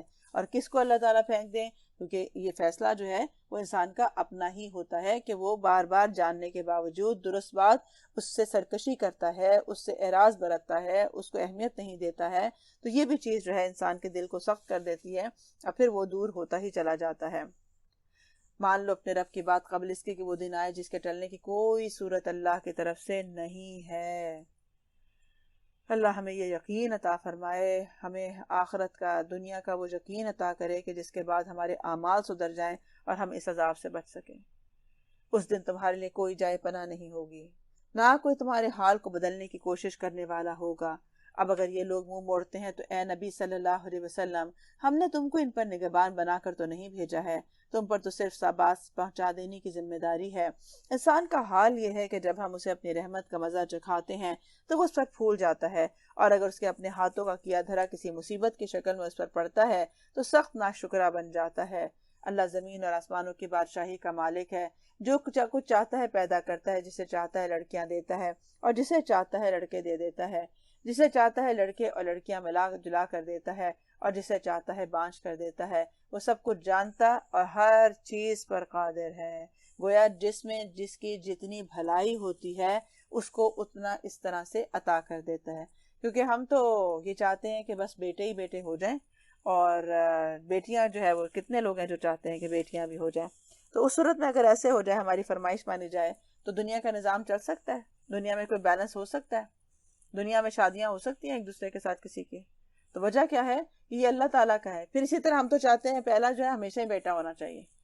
یہ اللہ کو پتا ہوتا ہے کہ وہ 2 کے بعد ہوگا کہ 3 کے بعد ہوگا یا ہوگا ہی نہیں. یا اسی طرح کسی کو بانجھ کر دینا، یا اسی طرح کسی کے یہاں ملا جلا دینا کہ بیٹے بیٹیاں دونوں ہو، کسی کو ایک دے دینا کہ صرف بیٹے ہی بیٹے ہیں. تو یہ کیا ہے؟ یہ اللہ کا فیصلہ ہے، اور جس کے لیے جو چاہتا ہے کرتا ہے. کسی بشر کا یہ مقام نہیں ہے کہ اللہ اس سے دوبرو بات کرے. اس کی بات یا تو وہی اشارے کے طور پر ہوتی ہے یا پردے کے پیچھے سے ہوتی ہے، یا پھر وہ کوئی پیغامبر فرشتہ بھیجتا ہے اور وہ اس کے حکم سے جو کچھ وہ چاہتا ہے وہی کرتا ہے، اور وہ برتر اور حکیم ہے. اسی طرح اے محمد صلی اللہ علیہ وسلم، ہم نے اپنے حکم سے ایک روح تمہاری طرف وحی کی ہے. تمہیں کچھ پتا نہیں تھا کہ کتاب کیا ہوتی ہے، یعنی کہ جو وحی کی گئی ہے، اور وہ اس کا کیا تھا کہ آپ کو پہلے نہیں پتا تھا کہ کتاب کیا ہوتی ہے اور ایمان کیا ہوتا ہے، مگر اس روح کو، اس وحی کو ہم نے ایک روشنی بنا دیا جس سے ہم راہ دکھاتے ہیں اپنے بندوں میں سے جسے چاہتے ہیں. یقیناً تم سیدھے راستے کی طرف رہنمائی کر رہے ہو، اس اللہ کے راستے کی طرف جو زمین و آسمان کی ہر چیز کا مالک ہے. خبردار رہو، سارے معاملات اللہ ہی کی طرف رجوع کرتے ہیں. تو گویا جب بھی رجوع اللہ سے کریں گے تو اپنے سارے معاملات کے لیے اللہ سے جب رجوع کریں گے تو انشاءاللہ ان کا حل بھی ملے گا اور انسان کو تسلی بھی ہوگی، کیونکہ اللہ کے سوا کوئی ایسا ہے نہیں کہ جو ہمارے معاملات کو آگے پیچھے سے دیکھ سکتا ہو اور سمجھ سکتا ہو. کچھ چیزیں ہوتی ہیں نا، آپ کہتے ہیں اوور آل دیکھ کے فیصلہ ہوتا ہے. اب یہ اوور آل جو ہماری لائف ہے یہ تو اللہ کے سامنے ہے نا. ہم تو ماضی سے گزر آئے، پھر اسی طرح مستقبل کا تو صرف اس لمحے کو گزار رہے ہیں، ہمیں تو اگلے لمحے کا نہیں پتا، آگے کا کچھ پتہ ہی نہیں ہے. تو اس لیے اللہ تعالیٰ کہ ہم اپنے معاملات اللہ پر چھوڑتے ہیں، اسی لیے دعا استخارہ جو ہے وہ اس کا بہترین علاج ہے. ابن دینار کہتے ہیں کہ دیکھو قرآن نے تمہارے دل میں کیا بویا ہے، کیا اگایا ہے. قرآن کا شوق ہے، یہ قرآن آپ کے دل کی بہار ہے، اس کی رغبت ہے، یا زمین اندر سے ابھی بھی بنجر ہے. کیونکہ قرآن جو ہے یہ بارش ہے، یہ دل کے بنجر پن کو بہار میں بدل دیتی ہے. لیکن اگر قرآن پڑھنے کے بعد بھی ویرانہ نہیں جاتا ہے، بنجر پن ختم نہیں ہوتا ہے، اس کی رغبت نہیں آتی ہے، تو اس کا مطلب ہے کہ ہم اسے اس کے حق کے ساتھ ادا نہیں کر رہے ہیں، جو قرآن کا حق تھا اس طرح نہیں پڑھ رہے ہیں. پھر اسی طرح فرمایا گیا کہ قرآن کی تلاوت کیا کرو کہ وہ آسمان میں تمہارے ذکر کا ذریعہ ہے. اللہم اجعل القرآن ربیع قلوبنا، یا اللہ اس کو دلوں کی بہار کر دے. کیونکہ دلوں کی بہار کیسے پتہ چلتی ہے کہ قرآن کی جب تلاوت سنیں تو آپ کا دل لگتا ہو اس کے اندر سے. اسی طرح سے قرآن کو خود جب تلاوت کر رہے ہیں تو آپ کا دل چاہتا ہے میں عمل کروں اس کے اوپر جو مجھ سے کہا جا رہا ہے، اور آپ کی آنکھ سے آنسو گرنے لگتا ہے، آپ کے دل سے دعا نکلنے لگتی ہے. تو یہ چیز جب انسان کے اندر رغبت آتی ہے تب آپ قرآن سے فائدہ اٹھا سکتے ہیں. سورۃ الزخرف. بسم اللہ الرحمن الرحیم. حامیم والکتاب المبین. انا جعلناه قرآنا عربیا لعلکم تعقلون. وانه فی الكتاب لدينا لعلي حكيم. أفنضرب عنكم الذكر صفحا أن كنتم قوما مسرفين. بسم اللہ الرحمن الرحیم. حامیم. قسم اس واضح کتاب کی کہ ہم نے اسے عربی زبان کا قرآن بنایا ہے تاکہ تم لوگ اسے سمجھو، اور در حقیقت یہ ام الکتاب میں ثبت ہے اور ہمارے ہاں بڑی ہی بلند مرتبہ اور حکمت سے لبریز کتاب ہے. قرآن حکمت سے لبریز ہے، ام الکتاب میں ثبت ہے، یعنی اللہ کے پاس اصل اس کا ریکارڈ ہے، اور ہمارے پاس اس کے جو نسخے ہیں وہ سیم وہی ہیں جیسے کہ اللہ کے پاس محفوظ ہیں. اب عربی زبان میں ہے تاکہ تم اسے سمجھ سکو. دنیا میں جتنے علوم ہیں، جتنے بھی، وہ سب ہنر ہیں. یعنی آپ میڈیکل دیکھیں تو طب ایک ہنر ہے کہ کسی کو آتا ہے علاج کرنا یا باقی کچھ بھی ہے. اسی طرح جتنے علوم ہیں وہ سب انفارمیشن ہے. جو اصل العلم جس کو کہا گیا ہے وہ قرآن کو کہا گیا ہے. اس لیے ساری دنیا کی ڈگریاں آ جائیں، علوم بھی آ جائیں، لیکن الکتاب کا اگر علم کسی کے پاس نہیں ہے تو اسے امی سمجھا گیا، یعنی اسے ان پڑھ سمجھا گیا ہے. لہٰذا ہم کوئی بھی علم حاصل کریں اس کے ساتھ ساتھ قرآن کا اپنا علم ضرور جاری رکھیں، چاہے تھوڑے سے دیر کے لیے کیوں نہ ہو، لیکن روزانہ آپ کوئی نہ کوئی ایسا استاد کے ساتھ علم حاصل کریں. جیسے کہ آپ دیکھتے ہیں کہ آج کل 1 کلک پہ آپ کو تفسیریں مل جاتی ہیں. اسی طرح سے فرحتہاشمی.com ہے، ویب سائٹ ہے جس کے اوپر سے مل جاتا ہے. الہدا لائیو ایپ ہے، قرآن فار آل ایپ ہے جس کے اندر سے اگر آپ صرف ٹریولنگ کے دوران ہی اگر آپ سنیں تو آپ اچھا خاصا علم حاصل کر سکتے ہیں. اسی طرح کچن میں کام کرتے ہوئے آپ لگا لیں صرف اسی خیال سے کہ میں قرآن کا علم حاصل کروں تاکہ میرے لیے زندگی اور آخرت آسان ہو سکے. تو یہ طلب ہونا بہت ضروری ہے اپنے اندر سے کہ مجھے ضرورت ہے. یہ جو شیطان ہمارے لیے یہ مزین کر دیتا ہے کہ ہم اتنے بڑے عالم ہیں، ہم اتنے بڑے ڈگری یافتہ ہیں، ہم نے PhD کی ہوئی ہے، ہم نے MPhil کیا ہوا ہے، اور ہم تو اتنے ایکسپیرینس ٹیچر ہیں، اتنے ایکسپیرینس ڈاکٹر ہیں، تو ہمیں کیا ضرورت پڑی ہے کہ ہمارے پاس کوئی علم کی کمی ہے.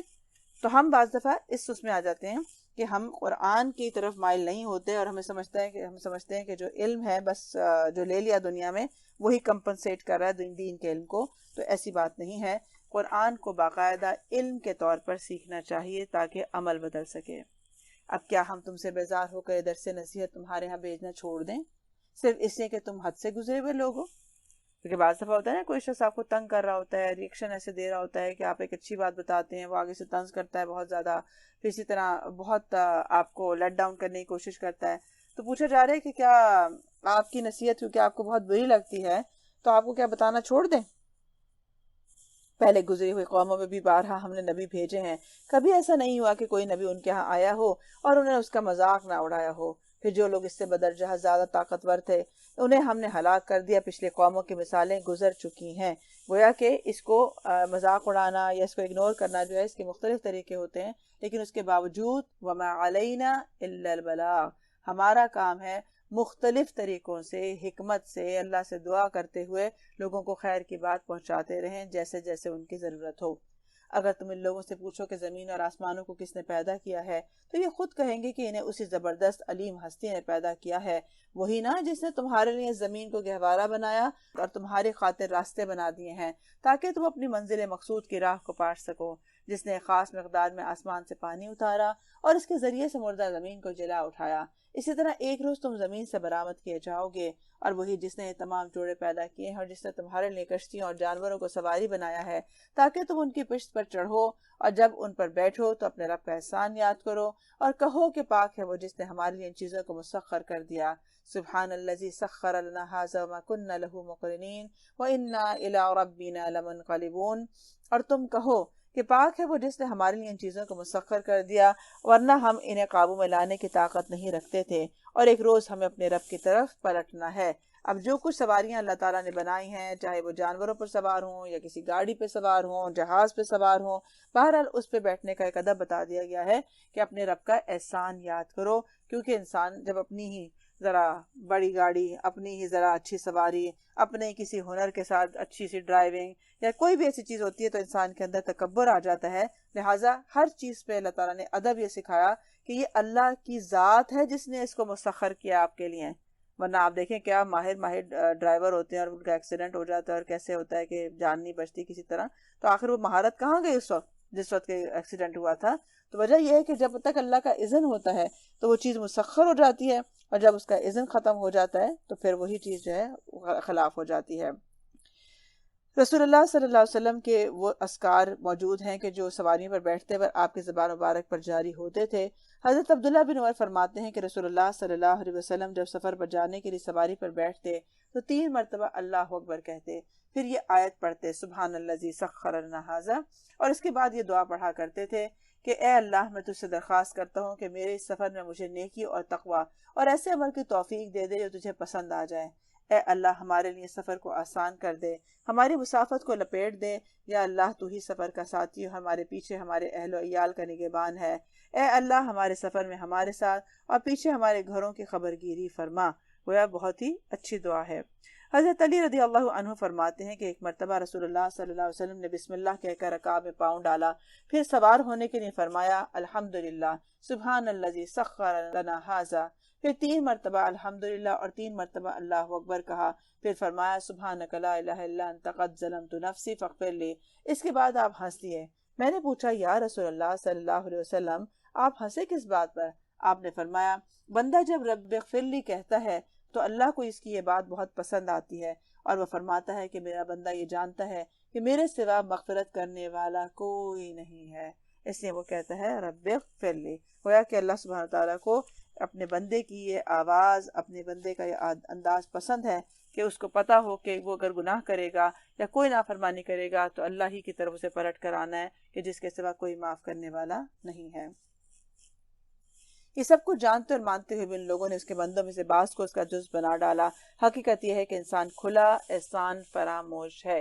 سواری پر بیٹھنے کا یہ جو سنت طریقہ ہے اس کو نوٹ بھی کر لیں اور اپنی سواری پر خود بھی بیٹھ کر دعا پڑھیں اور دوسروں کو پڑھوانے کی کوشش کریں، کیونکہ بعض دفعہ آپ اونچی آواز سے پڑھ لیں اس لیے تاکہ باقی لوگوں کو یاد ہو جائے کہ اللہ نے اپنی مخلوق میں سے اپنے لیے بیٹیاں انتخاب کیا اور تمہیں بیٹوں سے نوازا ہے.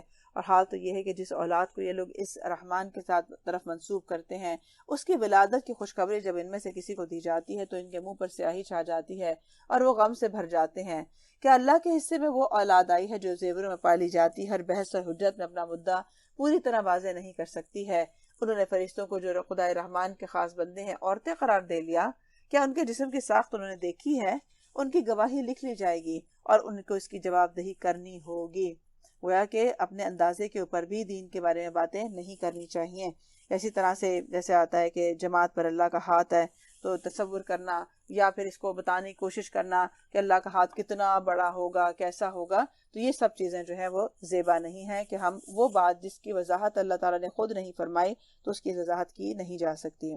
یہ کہتے ہیں اگر رحمان چاہتا کہ ہم ان کی عبادت نہ کریں تو ہم کبھی ان کی عبادت نہ کرتے۔ یہ اس معاملے کی حقیقت کو قطعی نہیں جانتے ہیں، محض تیر تکے لڑاتے ہیں۔ کیا ہم نے اس سے پہلے کوئی کتاب ان کو نہیں دی تھی جس کی سند اپنی اس ملائکہ پرستی کے لیے یہ اپنے پاس رکھتے ہوں؟ نہیں، بلکہ یہ کہتے ہیں کہ ہم نے اپنے باپ دادا کو ایک طریقے پر پایا اور ہم انہی کے نقش قدم پر چل رہے ہیں۔ اسی طرح تم سے پہلے جس بستی میں بھی ہم نے کوئی نذیر بھیجا اس کے کھاتے پیتے لوگوں نے یہی کہا کہ ہم نے اپنے باپ دادوں کو ایک طریقے پر پایا تھا اور ہم انہی کے نقش قدم کی پیروی کر رہے ہیں۔ ہر نبی نے ان سے پوچھا کیا تم اسی ڈگر پر چلے جاؤ گے؟ خواہ میں اس راستے سے زیادہ صحیح راستہ تمہیں بتاؤں جس پر تم نے اپنے باپ دادا کو پایا ہے؟ انہوں نے سارے رسولوں کو یہی جواب دیا کہ جس دین کی طرف بلانے کے لیے تم بھیجے گئے ہو ہم اس کے غافر ہیں۔ آخرکار ہم نے ان کی خبر لے ڈالی اور دیکھ لو کہ جھٹلانے والوں کا کیا انجام ہوا، کیونکہ جگہ جگہ جو انجام بتایا گیا ہے وہ واضح ہے کہ کوئی چیخ سے ہلاک کر دیے گئے، تو کوئی جو تھا پر پتھروں کی بارش برسائی گئی، تو گویا کہ انجام جو تھا وہ ایسا تھا کہ اس وقت بچنے کی کوئی راہ تھی نہیں۔ یاد کرو وقت جب ابراہیم علیہ السلام نے اپنے باپ اور اپنی قوم سے کہا تھا کہ تم کی بندگی کرتے ہو، میرا ان سے کوئی تعلق نہیں ہے، میرا تعلق صرف اس سے ہے جس نے مجھے پیدا کیا ہے، وہی میری رہنمائی کرے گا۔ اور ابراہیم علیہ السلام یہی کلمہ اپنے پیچھے اپنی اولاد میں چھوڑ گیا تاکہ وہ اس کی طرف رجوع کریں۔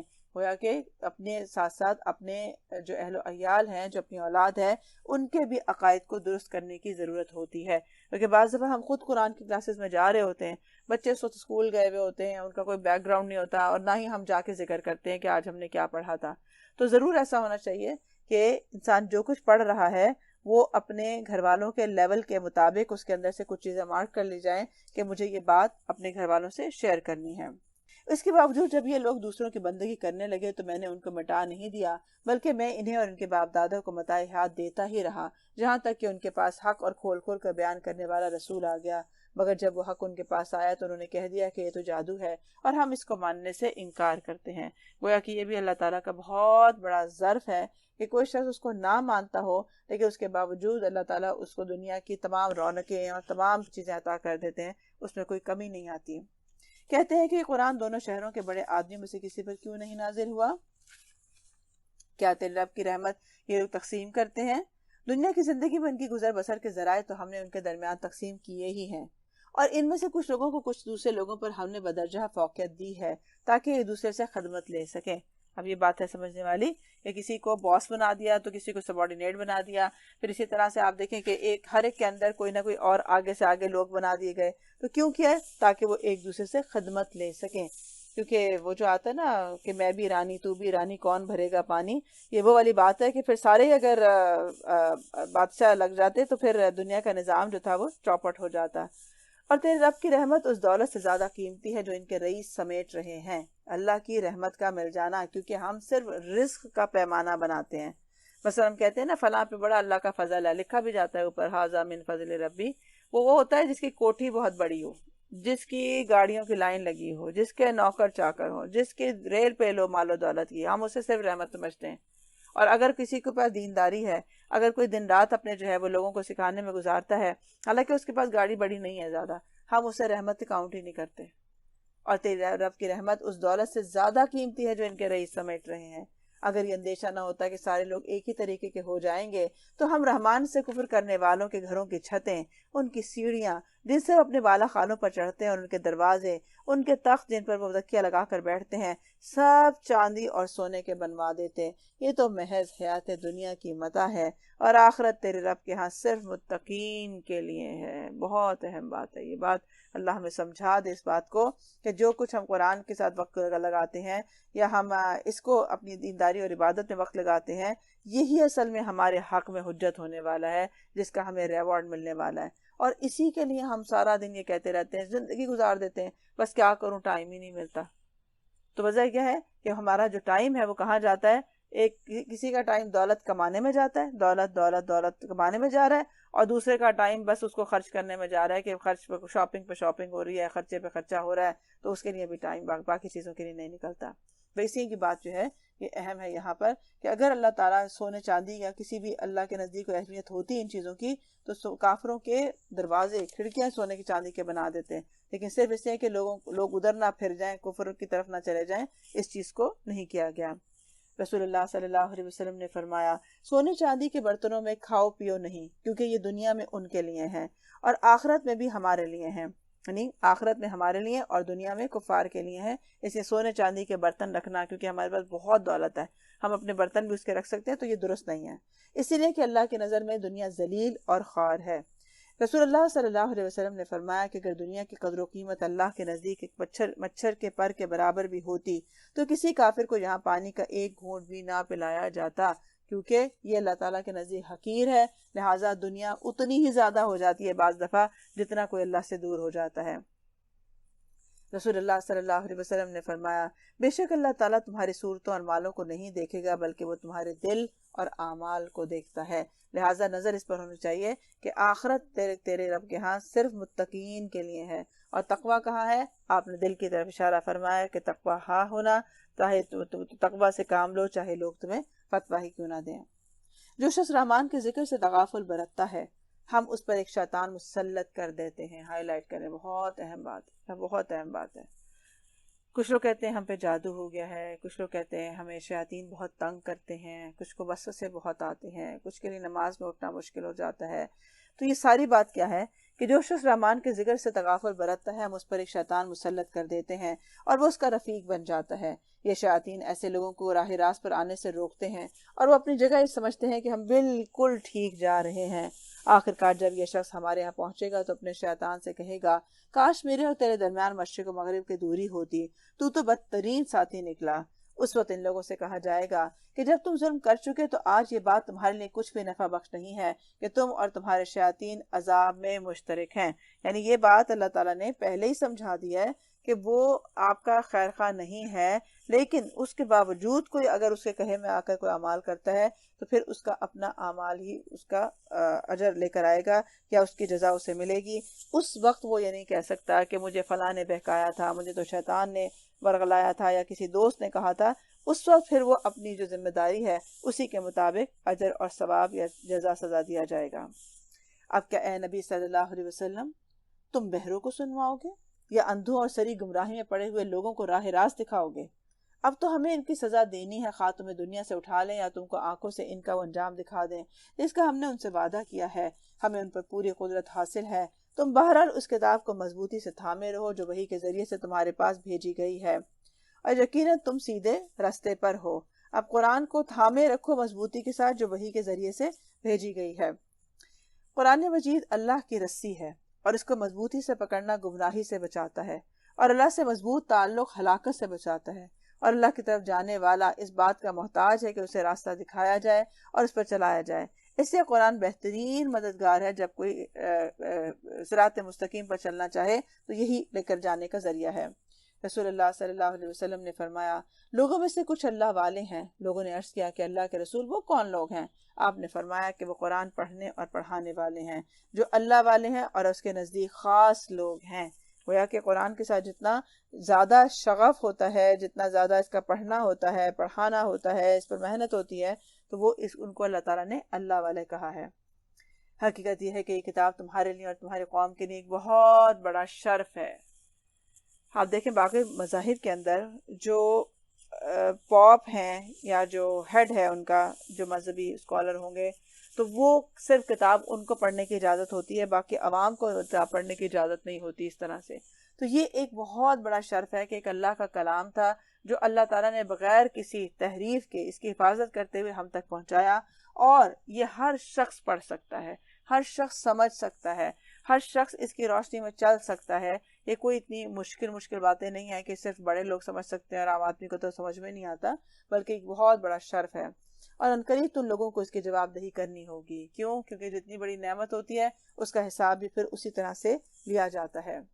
تم سے پہلے ہم نے جتنے رسول بھی بھیجے تھے ان سب سے پوچھ دیکھو کیا ہم نے رحمان کے سوا کچھ دوسرے معبود مقرر کیے تھے کہ ان کی بندگی کی جائے؟ ہم نے موسیٰ علیہ السلام کو اپنی نشانیوں کے ساتھ فرعون اور اس کے ایان سلطنت کی طرف بھیجا، اور اس نے جا کر کہا کہ میں رب العالمین کا رسول ہوں۔ پھر جب اس نے ہماری نشانیاں ان کے سامنے پیش کی تو وہ ٹھٹے مارنے لگے۔ ہم ایک پر ایک نشانی ایسے دکھاتے کہ چلے گئے جو پہلی سے بڑھ چڑھ کر تھی، اور ہم نے ان کو عذاب میں دھر لیا تاکہ وہ اپنی روش سے باز آ جائیں۔ اور ہر عذاب کے موقع پر وہ کہتے، اے ساحر، اپنے رب کی طرف سے جو منصب تجھے حاصل ہے اس کی بنا پر ہمارے لیے اس سے دعا کرو۔ یعنی ایک نشانی آتی تھی، ایک عذاب آتا تھا، پھر توبہ کرتے تھے کہ اچھا اس کو ہٹا دیں، اپنے رب سے کہیں کہ ہٹا دیں، اب ہم مان جائیں گے۔ پھر جب وہ ہٹ جاتا تھا پھر سرکش ہو جاتے تھے، پھر ایک اور نشانی اللہ تعالیٰ لے آتے تھے۔ اس طرح سے جو 9 نشانیاں تھیں ان کو دکھائی گئی تھی۔ اسی طرح سے اب ان کو کیا کہہ رہے ہیں؟ اے ساحر، یعنی یہ ہے نا بد اخلاقی کہ اگر ان سے ریکویسٹ بھی کر رہے ہیں کہ آپ اس عذاب کو ٹالنے کے لیے ہماری مدد کریں تو کیا کہہ کے مخاطب کر رہے ہیں؟ اے ساحر، اپنے رب کی طرف سے جو منصب تجھے حاصل ہے اس کی بنا پر جو ہمارے لیے اس سے دعا کرو کہ ہم ضرور راہ راست پر آ جائیں گے، مگر جو ہی کہ ہم ان پر سے عذاب ہٹا دیتے ہیں وہ اپنی بات سے پھر جاتے ہیں۔ ایک روز فرعون نے اپنی قوم کے درمیان پکار کر کہا، لوگو، کیا مصر کی بادشاہی میری نہیں ہے اور یہ نہریں میرے نیچے نہیں بہہ رہی؟ کیا تم لوگوں کو نظر نہیں آتا میں بہتر ہوں یا یہ شخص ہے جو ذلیل اور حقیر ہے اور اپنی بات بھی کھول کر بیان نہیں کر سکتا ہے؟ کیوں نہ اس پر سونے کے کنگن اتارے گئے یا فرشتوں کا ایک دستہ اس کی راہدری میں اتارا گیا۔ اس نے اپنی قوم کو بہت ہلکا سمجھا اور انہیں اس کی اطاعت کی، در حقیقت وہ تھے ہی فاسق لوگ۔ آخرکار جب انہوں نے ہمیں غضبناک کر دیا تو ہم نے ان سے انتقام لے لیا اور ان کو اکٹھا غرق کر دیا اور بعد والوں کے لیے پیش رو اور نمونہ عبرت بنا کر رکھ دیا، گویا کہ اس کی لاش کو جو بچایا گیا ہے وہ اللہ تعالیٰ کی پلاننگ میں تھا کہ تاکہ اس کی لاش کو رہتی دنیا تک کے لیے ایک عبرت بنا دیا جائے کہ جو اپنے آپ کو خدا سمجھتا تھا، اتنا با اختیار سمجھتا تھا، اس کی اصل حقیقت کیا ہے اور انسان کا غرور اور تکبر ٹوٹے۔ اس لیے ایسی جگہوں کے اوپر جہاں پر اللہ کا غضب آیا یا اللہ کی غضب والی قومیں جو تھیں وہ فریز کر دی گئی وہاں پر، تو وہاں پر صرف سیر و تفریح کے لیے نہیں جانا چاہیے، عبرت کے لیے اگر انسان جائے تو وہاں سے تیزی سے گزر جانا چاہیے، تاکہ جو کہ سنت طریقہ نبی صلی اللہ علیہ وسلم کا ملتا ہے۔ اور جو ہی کہ ابن مریم کی مثال دی گئی، تمہارے قوم کے لوگوں نے اس پر غل مچا دیا اور لگے کہنے کہ ہمارے معبود اچھے ہیں یا وہ۔ یہ مثال وہ تمہارے سامنے محض کج بحثی کے لیے لائے ہیں، حقیقت یہ ہے کہ یہ ہیں ہی جھگڑالو لوگ۔ ابن مریم اس کے سوا کچھ نہیں تھا کہ ایک بندہ تھا جس پر ہم نے انعام کیا اور بنی اسرائیل کے لیے اپنی قدرت کا ایک نمونہ بنا دیا۔ ہم چاہیں تو تم سے فرشتے پیدا کر دیں اور جو زمین میں تمہارے لیے جانشین ہوں، اور وہ دراصل قیامت کی ایک نشانی ہے، بس تم اس میں کوئی شک نہ کرنا اور میری بات مان لو، یہی سیدھا راستہ ہے۔ ایسا نہ ہو کہ شیطان تم کو اس سے روک دے کہ وہ تمہارا کھلا دشمن ہے۔ اور جب عیسیٰ سری نشانیاں لیے ہوئے آیا تو اس نے کہا کہ میں تم لوگوں کے پاس حکمت لے کر آیا ہوں، اور اس لیے آیا ہوں کہ تم پر بعض ان باتوں کی حقیقت کھول دوں جن میں تم اختلاف کرتے رہے ہو، لہذا تم اللہ سے ڈرو اور میری اطاعت کو قبول کرو۔ حقیقت یہ ہے کہ اللہ ہی میرا رب بھی ہے اور تمہارا بھی، اسی کی تم عبادت کرو، سیدھا راستہ وہی ہے۔ مگر اس کی صاف تعلیم کے باوجود گروہوں نے آپس میں اختلاف کیا، بس تباہی ہے ان لوگوں کے لیے جو جنہوں نے ظلم کیا، اور ایک دردناک دن کے عذاب سے تباہی ہے۔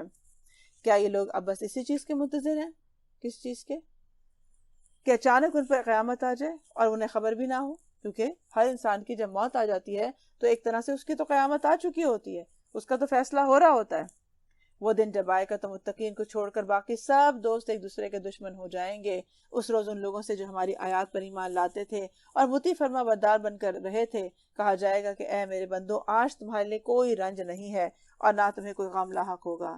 داخل ہو جاؤ جنت میں تم اور تمہاری بیویاں، تمہیں خوش کر دیا جائے گا اور ان کے آگے سونے کے تھال اور ساگر گردش کرائے جائیں گے، اور ہر من بھاتی اور نگاہوں کو لذت دینے والی چیز وہاں موجود ہوگی۔ اسے کہا جائے گا تم اب ہمیشہ یہاں رہو گے، تم اس جنت کے وارث اپنے ان اعمال کی وجہ سے بنے ہو جو تم دنیا میں کرتے رہے تھے۔ ذرا ہائی لائٹ کر لیں کہ انسان کے جو اعمال ہیں اس کے مطابق جو جنت ہے اس کا درجہ ہوگا، اور اس کے کئی درجے ہیں، بہت زیادہ درجے ہیں، حتیٰ کہ ایک درجے والا جب دوسرے درجے کو دیکھے گا تو وہ ایسے دیکھے گا جیسے آج ہم یہاں سے بیٹھ کے چاند دیکھتے ہیں، اتنا فاصلہ ہے درمیان میں۔ اور تمہارے لیے یہاں پر بکثرت فواکہ یعنی پھل موجود ہیں جنہیں تم کھاؤ گے، اور رہے مجرمین تو وہ ہمیشہ جہنم کے عذاب میں مبتلا رہیں گے، کبھی ان کے عذاب میں کمی نہیں ہوگی، اور وہ اس میں مایوس پڑے ہوئے ہوں گے۔ ان پر ہم نے ظلم نہیں کیا تھا بلکہ وہ خود ہی اپنے اوپر ظلم کرتے رہے تھے۔ وہ پکاریں گے کہ اے مالک، تیرا رب ہمارا کام ہی تمام کر دے تو اچھا ہے، وہ جواب دے گا تم یوں ہی پڑے رہو، ہم تمہارے پاس حق لے کر آئے تھے مگر تم میں سے اکثر کو حق ناگوار تھا، کیا ان لوگوں نے کوئی اقدام کرنے کا فیصلہ کر لیا ہے؟ اچھا تو پھر ہم بھی ایک فیصلہ کیے لیتے ہیں، کیا انہوں نے یہ سمجھ رکھا ہے کہ ہم ان کے راز کی باتیں اور ان کی سرگوشیاں سنتے نہیں ہیں؟ ہم سب کچھ سن رہے ہوتے ہیں اور ہمارے فرشتے ان کے پاس اسے لکھ رہے ہوتے ہیں۔ ہائی لائٹ کر لیں، جب بھی کوئی بات ہم کرتے ہیں آپس میں کریں، آہستہ آواز میں کریں، سرگوشی کے انداز میں کریں، کسی بھی طرح کریں، بند کمرے میں کریں، کھلے میں کریں، تو اصل بات کیا ہوتی ہے کہ میرا رب جو ہے وہ دیکھنے والا ہے، اور وہ ہے جو سرگوشیاں تک سن لیتا ہے۔ کیونکہ بعض دفعہ ہم اتنی ہلکی وسپر کر رہے ہوتے ہیں کہ کسی کو پتہ نہ چلے۔ ان سے کہو کہ اگر واقعی رحمان کی کوئی اولاد ہوتی تو سب سے پہلے عبادت کرنے والا میں ہوتا۔ پاک ہے آسمان و زمین کا فرما روا، عرش کا مالک ہے، ان ساری باتوں سے جو لوگ اس کی طرف منسوب کرتے ہیں، اچھا انہیں اپنے باطل خیالات میں غرق اور اپنے کھیل میں منہمک رہنے دو، جہاں تک کہ یہ اپنا وہ دن دیکھ لیں جس کا انہیں خوف دلایا جا رہا ہے۔ وہی ایک آسمان میں الہ ہے اور زمین میں بھی وہی ایک الہ ہے، اور وہی حکیم اور علیم ہے۔ بہت بالا اور برتر ہے وہ جس کے قبضے میں زمین و آسمان اور ہر اس چیز کی بادشاہی ہے جو زمین و آسمان کے درمیان پائی جاتی ہے، اور وہی قیامت کی گھڑی کا علم رکھتا ہے، اور اسی کی طرف تم سب پلٹائے جانے والے ہو۔ اس کو چھوڑ کر یہ لوگ جنہیں پکارتے ہیں وہ کسی شفاعت کا اختیار نہیں رکھتے ہیں، اللہ یہ کہ کوئی علم کی بنا پر حق کی شہادت دے دے۔ اور اگر تم ان سے پوچھو کہ انہیں کس نے پیدا کیا ہے تو یہ خود کہیں گے کہ اللہ نے۔ پھر کہاں سے دھوکہ کھا رہے ہیں؟ قسم ہے رسول کے اس قول کی کہ اے رب یہ وہ لوگ ہیں جو مان کر ہی نہیں دیتے ہیں۔ اچھا اے نبی صلی اللہ علیہ وسلم ان سے درگزر کرو اور کہہ دو کہ سلام ہے تمہیں، عنقریب انہیں معلوم ہو جائے گا۔ کیونکہ بعض دفعہ انسان کی زندگی میں سموتھ حالات ہوتے ہیں تو اسے رب کی پہچان نہیں ہوتی ہے، مسلمانوں میں سے بھی، لیکن جب کوئی مشکل گھڑی پڑتی ہے یا کوئی ایسے وقت میں اللہ کی مدد آتی ہے کہ جس میں باقی وہ دیکھ لیتا ہے کہ یہ اللہ کے سوا کوئی کر ہی نہیں سکتا تھا، تو یہ چیز انسان کو اللہ کی طرف لانے کا ذریعہ بن جاتی ہے۔ تو یہ بھی اللہ تعالیٰ کا کرم ہے کہ ہم اسی کی طرف پلٹائے جانے والے، اسی کی طرف رجوع کرنے والے اور اسی کی طرف عبادت شفاعت کے لیے دیکھنے والے ہیں۔ اللہ سبحانہ وتعالیٰ ہمیں یہ جو ہمارے عقائد ہیں ان کو درست کر دے، کیونکہ یہ ہماری بنیاد ہیں۔ سورۃ الدخان۔ بسم اللہ الرحمن الرحیم، حامیم والکتاب المبین، انا انزلناہ فی لیلۃ مبارکۃ انا کنا منذرین فیہا یفرق کل امر حکیم۔ بسم اللہ الرحمن الرحیم، حامیم۔ قسم ہے اس کتاب مبین کی کہ ہم نے اسے ایک بڑی ہی خیر و برکت والی رات میں نازل کیا ہے، کیونکہ ہم لوگوں کو متنبہ کرنے کا ارادہ رکھتے تھے۔ یہ وہ رات تھی جس میں ہر معاملے کا حکیمانہ فیصلہ ہمارے حکم سے صادر کیا جاتا ہے۔ ہم ایک رسول بھیجنے والے تھے اور تیرے رب کی رحمت کے طور پر یقیناً وہی سب کچھ سننے اور جاننے والا ہے۔ ہم نے یہ کتاب، یہ قرآن ایک بابرکت رات میں نازل کیا ہے تاکہ سب کو خبردار کر دیا جائے، اور اس رات میں حکیمانہ فیصلے صادر ہوتے ہیں۔ اس رات سے مراد وہی رات ہے جسے سورۃ القدر میں لیلۃ القدر کہا گیا ہے، اور وہاں فرمایا گیا ہے کہ انا انزلناہ فی لیلۃ القدر، اور جہاں فرمایا گیا ہے کہ انا انزلناہ فی لیلۃ مبارکہ۔ پھر یہ بات بھی قرآن مجید میں بتا دی گئی ہے کہ وہ ماہ رمضان کی ایک رات تھی کہ جس میں شہر رمضان الذی انزل فیہ القرآن، کہ جب قرآن نازل ہوا ہے، لہٰذا لیلۃ القدر کی جو رات ہے اس کی فضیلت بیان کی گئی ہے کہ وہ برکت والی رات ہے، اور رمضان کی آخری طاق راتوں میں اس کو تلاش کیا جائے، اور اسی میں قرآن کا نزول ہوا تھا، روح الامین اور فرشتے نازل ہوتے ہیں، سارے سال ہونے والے معاملات کا حکیمانہ فیصلہ جو ہے وہ کیا جاتا ہے، اور یہی وہ رات ہے جو 1000 سال کی عبادت سے بہتر ہے۔ لہٰذا لیلۃ القدر کو پانے کی کوشش بھی کرنی چاہیے، دعا کرنی چاہیے کہ اللہ مجھے نصیب کر دے لیلۃ القدر میں۔ اور اسی طرح سے لیلۃ القدر کو پانے کی کوشش میں یہ بھی شامل ہے کہ انسان آہستہ آہستہ آہستہ اپنا ٹائم جو ہے تہجد کا بڑھاتا جائے، اور جتنا زیادہ آپ کے نفس کو پریکٹس ہوگی اور اس کے اندر اسٹرینتھ آئے گی کہ یہ عبادت کر سکے، یہ تسبیحات میں دل لگا سکے، اسی لیے بدل کے عبادات کر لی جائے، لیکن اس دن کی جو خاص عبادت ہے وہ دعا ہی ہے، کہ اللہ تعالیٰ سے دعا کی جائے اللہم انک عفو تحب العفو فاعف عنی، کیونکہ یہ دعا ایسی ہے کہ جو حضرت عائشہ کو رسول اللہ صلی اللہ علیہ وسلم نے سکھائی تھی کہ اگر کسی کو لیلۃ القدر ملے تو وہ یہ دعا کرے اللہ تعالیٰ سے، کیونکہ جس کو معاف کر دیا گیا اس کے تو سارے پچھلے گناہ بھی معاف، اس کی تو رحمت بھی آ گئی، اس کے لیے برکت بھی آ گئی، اس کے لیے ہدایت کا رستہ بھی کھل گیا۔ تو یہ اصل مانگنے کی چیز ہے کہ انسان یہ نہ دیکھے کہ میں نے کتنے روزے رکھے اور کتنی تراویحیں پڑھی ہیں، یہ دیکھے کہ میرا بھی کتنا کچھ ایسا ادھار ہے اللہ کے ذمے، کیونکہ میں نے اس کے حق میں کمی کی، اس کے بندوں کے حق میں کمی کی، دین میں کمی کی، اس کی نعمتوں میں کمی کی۔ تو کیا یہ صرف ہماری تراویح پہ کھڑے ہونے اور صرف ہمارے روزے رکھنے سے پورا ہو سکتا ہے؟ یہ تو یہ ہے اللہ تعالیٰ کی رحمت کہ وہ ہمیں آخری اشرا دے کر اس نے اس چیز کی بھی کمپنسیشن کی ہے کہ اگر ابھی بھی کوئی نہیں کر سکا عبادت تو ان راتوں پر محنت کر لے۔ اور نبی صلی اللہ علیہ وسلم جو تھے وہ ان راتوں میں خاص طور پہ کمر کس لیتے تھے، خود بھی اپنے آپ کو کھڑا کرتے تھے نماز اور عبادت کے لیے، اور اپنے گھر والوں کو بھی تیار کرتے تھے۔ آسمان و زمین کا رب اور ہر اس چیز کا رب جو آسمان و زمین کے درمیان ہے، اگر تم لوگ واقعی یقین کرنے والے ہو کوئی معبود اس کے سوا نہیں ہے، وہی زندگی عطا کرتا اور وہی موت دیتا ہے، تمہارا رب اور تمہارے نسلاف کا رب جو پہلے گزر چکے ہیں، مگر فی الواقع ان لوگوں کو یقین ہی نہیں ہے، بلکہ یہ تو اپنے شک میں پڑے ہوئے کھیل رہے ہیں۔ اچھا، انتظار کرو اس دن کا جب آسمان سری دھواں لیے ہوئے آئے گا اور وہ لوگوں پر چھا جائے گا، یہ ہے دردناک سزا۔ اب کہتے ہیں کہ یا اللہ ہم پر سے عذاب ٹال دے، ہم ایمان لاتے ہیں۔ ان کی غفلت کہاں دور ہوتی ہے، ان کا تو حال یہ ہے کہ ان کے پاس رسول مبین آ گیا، پھر بھی یہ اس کی طرف توجہ نہیں کرتے ہیں، اور کہا کہ یہ تو سکھایا پڑھایا باولا ہے، ہم ذرا عذاب ہٹائے دیتے ہیں، تم لوگ پھر وہی کچھ کرو گے جو پہلے کر رہے تھے، جس روز ہم بڑی ضرب لگائیں گے اور وہ دن ہوگا جب ہم تم سے انتقام لے لیں گے۔ اب یہ جو ایک مشکل ہے انسان کے اندر کی، جو مشکل ہے کہ جب انبیاء علیہ السلام ان کے درمیان میں تھے تو ان کو لگتا تھا یہ تو ہمارے جیسے انسان ہے نا، اب اتنی بھی کیا ان کی بات کی اہمیت ہے کہ اگر یہ بات کر رہے ہیں تو ہم ضرور سنیں، اور اتنا بھی کیا کہ اگر ہم ان کو نہیں مانیں گے تو ہم جہنم میں چلے جائیں گے۔ تو یہ چیز ان کے کیونکہ اطاعت میں شامل نہیں تھی، تو جب اطاعت ہوتی ہے تو پھر اس وقت آپ کو ہوتا ہے نا جو کہہ دیا بس کہہ دیا، کیوں؟ کیونکہ آپ کا بلیف کہتا ہے کہ میں بندہ ہوں، میں غلام ہوں، اسلمت لرب العالمین، بس یہی کافی ہے میرے لیے۔ لیکن جب انسان کے اندر اہمیت نہیں ہوتی کسی، اس انسان کی، دین والے کی اہمیت نہیں ہے، دین کی اہمیت نہیں ہے، اس کی بات کی اہمیت نہیں ہے، تو پھر کیا ہوتا ہے؟ انسان اپنے ساتھ ظلم کرتا ہے۔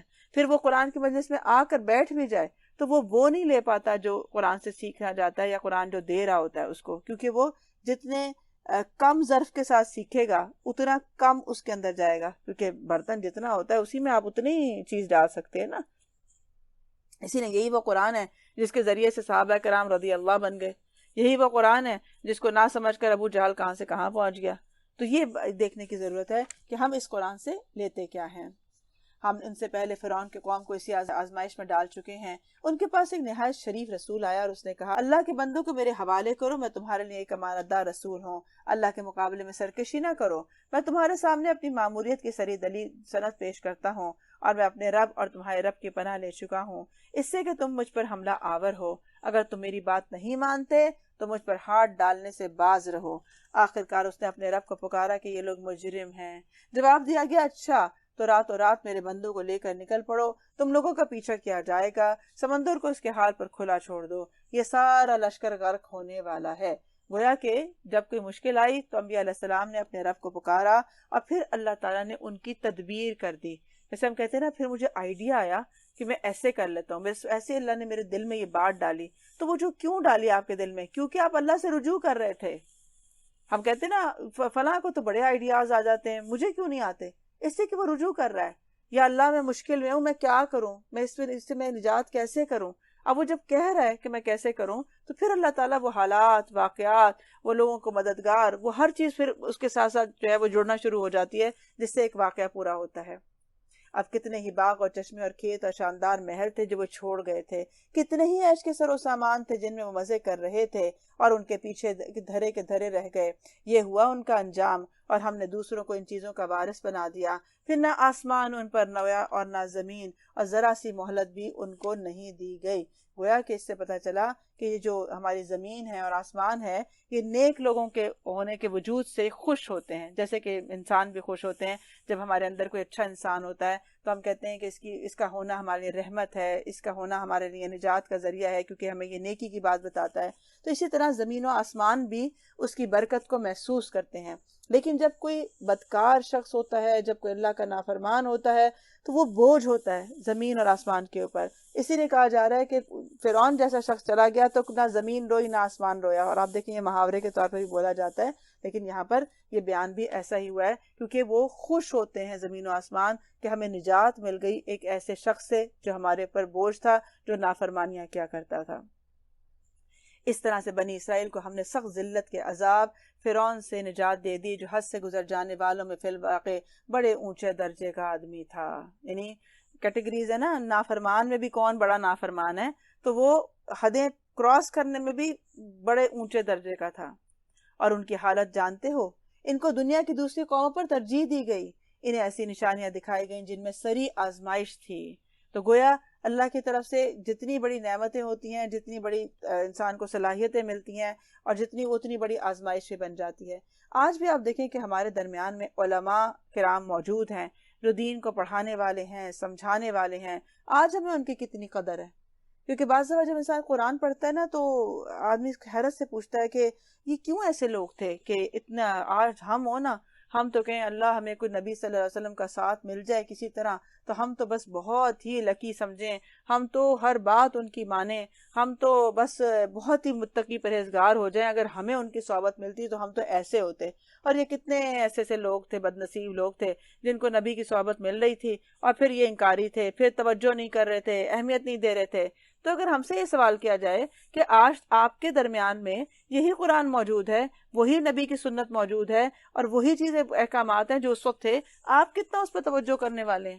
آپ اس نبی کی بات کو کتنا پڑھنے والے ہیں؟ اور کتنے لوگوں کو پتا ہے کہ بخاری میں کیا لکھا ہوا ہے، مسلم میں کیا لکھا ہے، حدیث کی جو اتنی بڑے بڑے والیومز ہیں، کئی والیومز ہیں حدیث کے، اس کے اندر کون سی سنتیں موجود ہیں، کون سے آپ کے احکامات موجود ہیں؟ آج ہم نے کون سی اس کی قدر کر لی ہے؟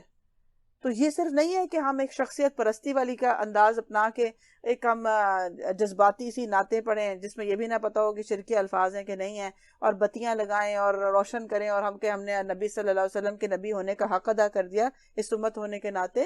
تو ہمیں یہ سوچنے کی ضرورت ہے کہ کیا صحابہ کرام نے یہ لش پش کر کے حق ادا کیا تھا آپ کی صحبت میں بیٹھنے کا، یا پھر آپ کی تعلیمات کو انہوں نے لیا، اپنی زندگی پہ لاگو کیا اور آنے والی نسلوں کو اس کو تعلیم دی، یا یہ ہوا تھا؟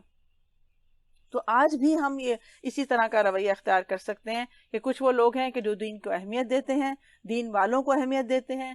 ہمارے درمیان موجود اسکالرز جو ہمیں دین اور قرآن کی بات بتاتے ہیں، ان کی صحبت میں بیٹھنا اعزاز سمجھتے ہیں. تو یہ ہے وہ چیز کہ جس کو آج بھی قدر نہیں ہے. تو ایسے ہی لوگ پہلے بھی تھے کہ کچھ قدر کرنے والے تھے اور کچھ نہیں کرنے والے تھے. ہم اپنے آپ کو دیکھیں کہ آج ہم جہاں ہیں تو ہم کل بھی وہاں ہی ہوتے. اگر ہم اس دور میں ہوتے تو ہم کون ہوتے؟ ذرا اپنا اندازہ لگائیں. ہم ان میں ہوتے جو آمنا و صدقنا کہہ رہے تھے، جو سمینا و اطانا کہہ رہے تھے، جو ہجرتیں کر رہے تھے، مارے کھا رہے تھے دین کی خاطر، یا ان میں سے ہوتے جو سوچ رہے تھے کہ اپنی دنیا کیسے بچائیں؟ یہ لوگ کہتے ہیں کہ ہماری پہلی موت کے سوا اور کچھ بھی نہیں ہے، اس کے بعد ہم دوبارہ اٹھائے جانے والے نہیں ہیں. اگر تم سچے ہو تو اٹھا لاؤ ہمارے باپ دادا کو. یہ بہترین ہے یا تبا کی قوم اور اس سے پہلے کے لوگ؟ ہم نے ان کو اسی بنا پر تباہ کیا کہ وہ مجرم ہو گئے تھے. یہ آسمان و زمین اور ان کے درمیان کی چیزیں ہم نے کچھ کھیل کے طور پر نہیں بنائی ہیں، ان کو ہم نے برحق پیدا کیا ہے، مگر اکثر لوگ جانتے نہیں ہیں. ان سب کے اٹھائے جانے کے لیے طے شدہ وقت فیصلے کا وقت ہے. وہ دن جب کوئی عزیز قریب اپنے کسی عزیز قریب کے کچھ کام نہیں آئے گا، اور نہ کہیں سے انہیں کوئی مدد پہنچے گی سوائے اس کے کہ اللہ ہی کسی پر رحم کرے، اور وہ زبردست اور رحیم ہے. زقوم کا درخت گناہگار کا کھاجا ہوگا، تیل کی ترچھٹ جیسا، پیٹ میں اس طرح جوش کھائے گا جیسے کھولتا ہوا پانی جوش کھاتا ہے. پکڑو اسے اور رگیدتے ہوئے لے جاؤ، اس کو جہنم کے بیچوں بیچ رکھو اور انڈیل دو اس کے سر پر کھولتے پانی کا عذاب. چکھو اس کا مزہ کہ بڑا زبردست عزت دار آدمی ہے تو. یہ وہی چیز ہے جس کے آنے میں تم لوگ شک کرتے تھے. استغفر اللہ یا ربی.